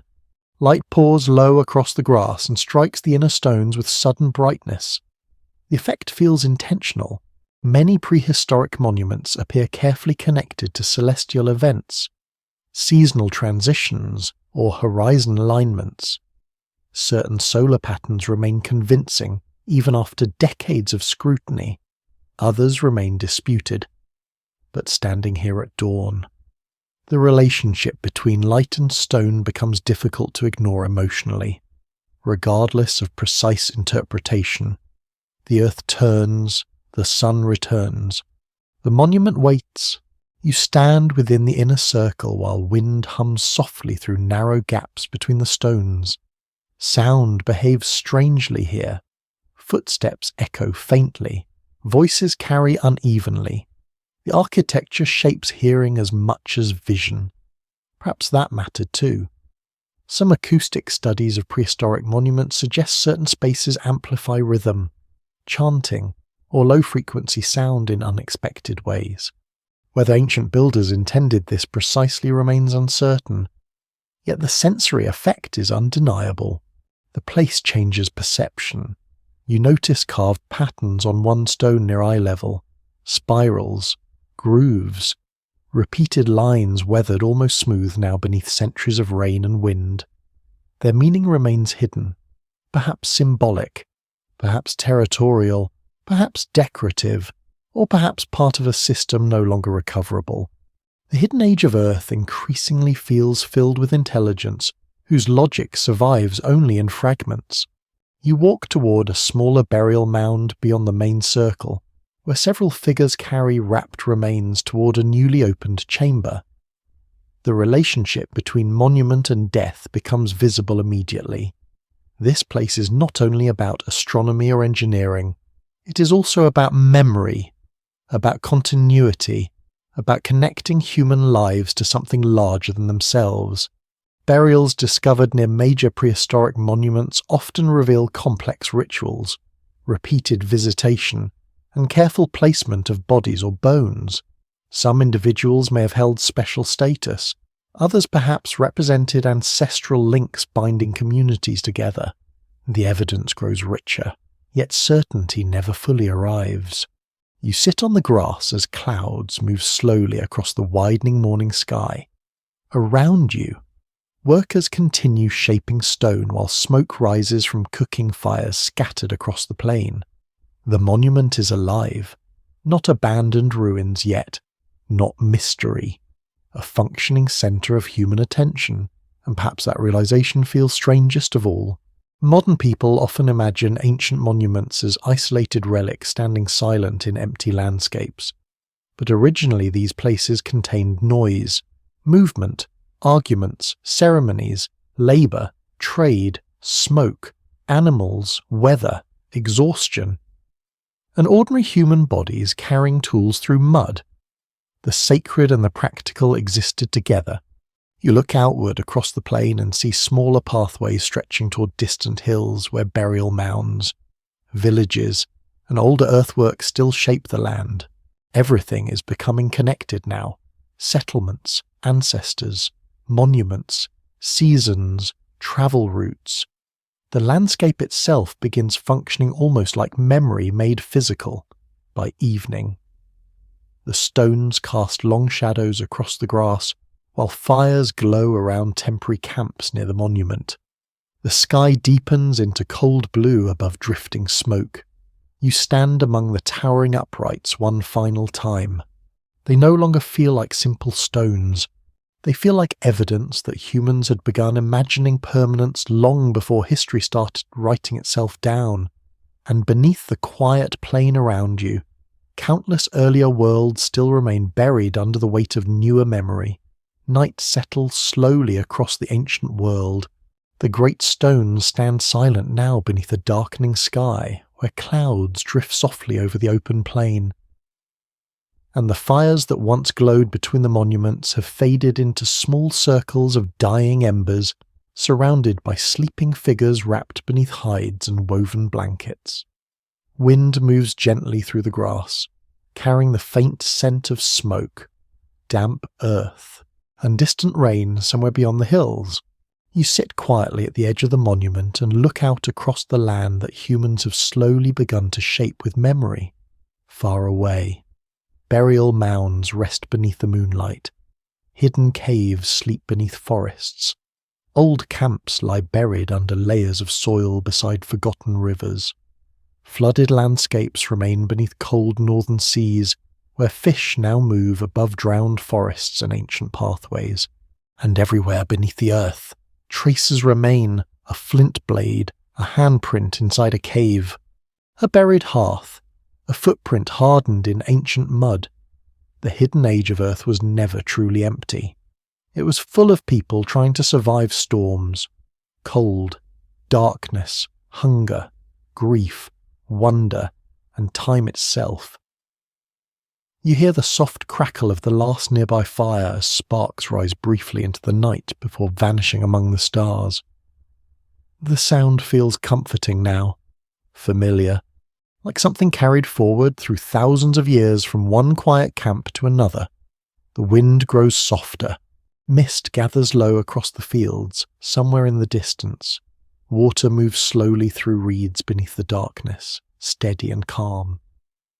And as the night deepens, the ancient world begins fading gently into silence once more, the stones growing darker beneath the sky, the hills dissolving into shadow, the buried paths disappearing beneath drifting fog, until all that remains is the quiet feeling of warmth beside a fading fire at the edge of a sleeping world. Sweet dreams,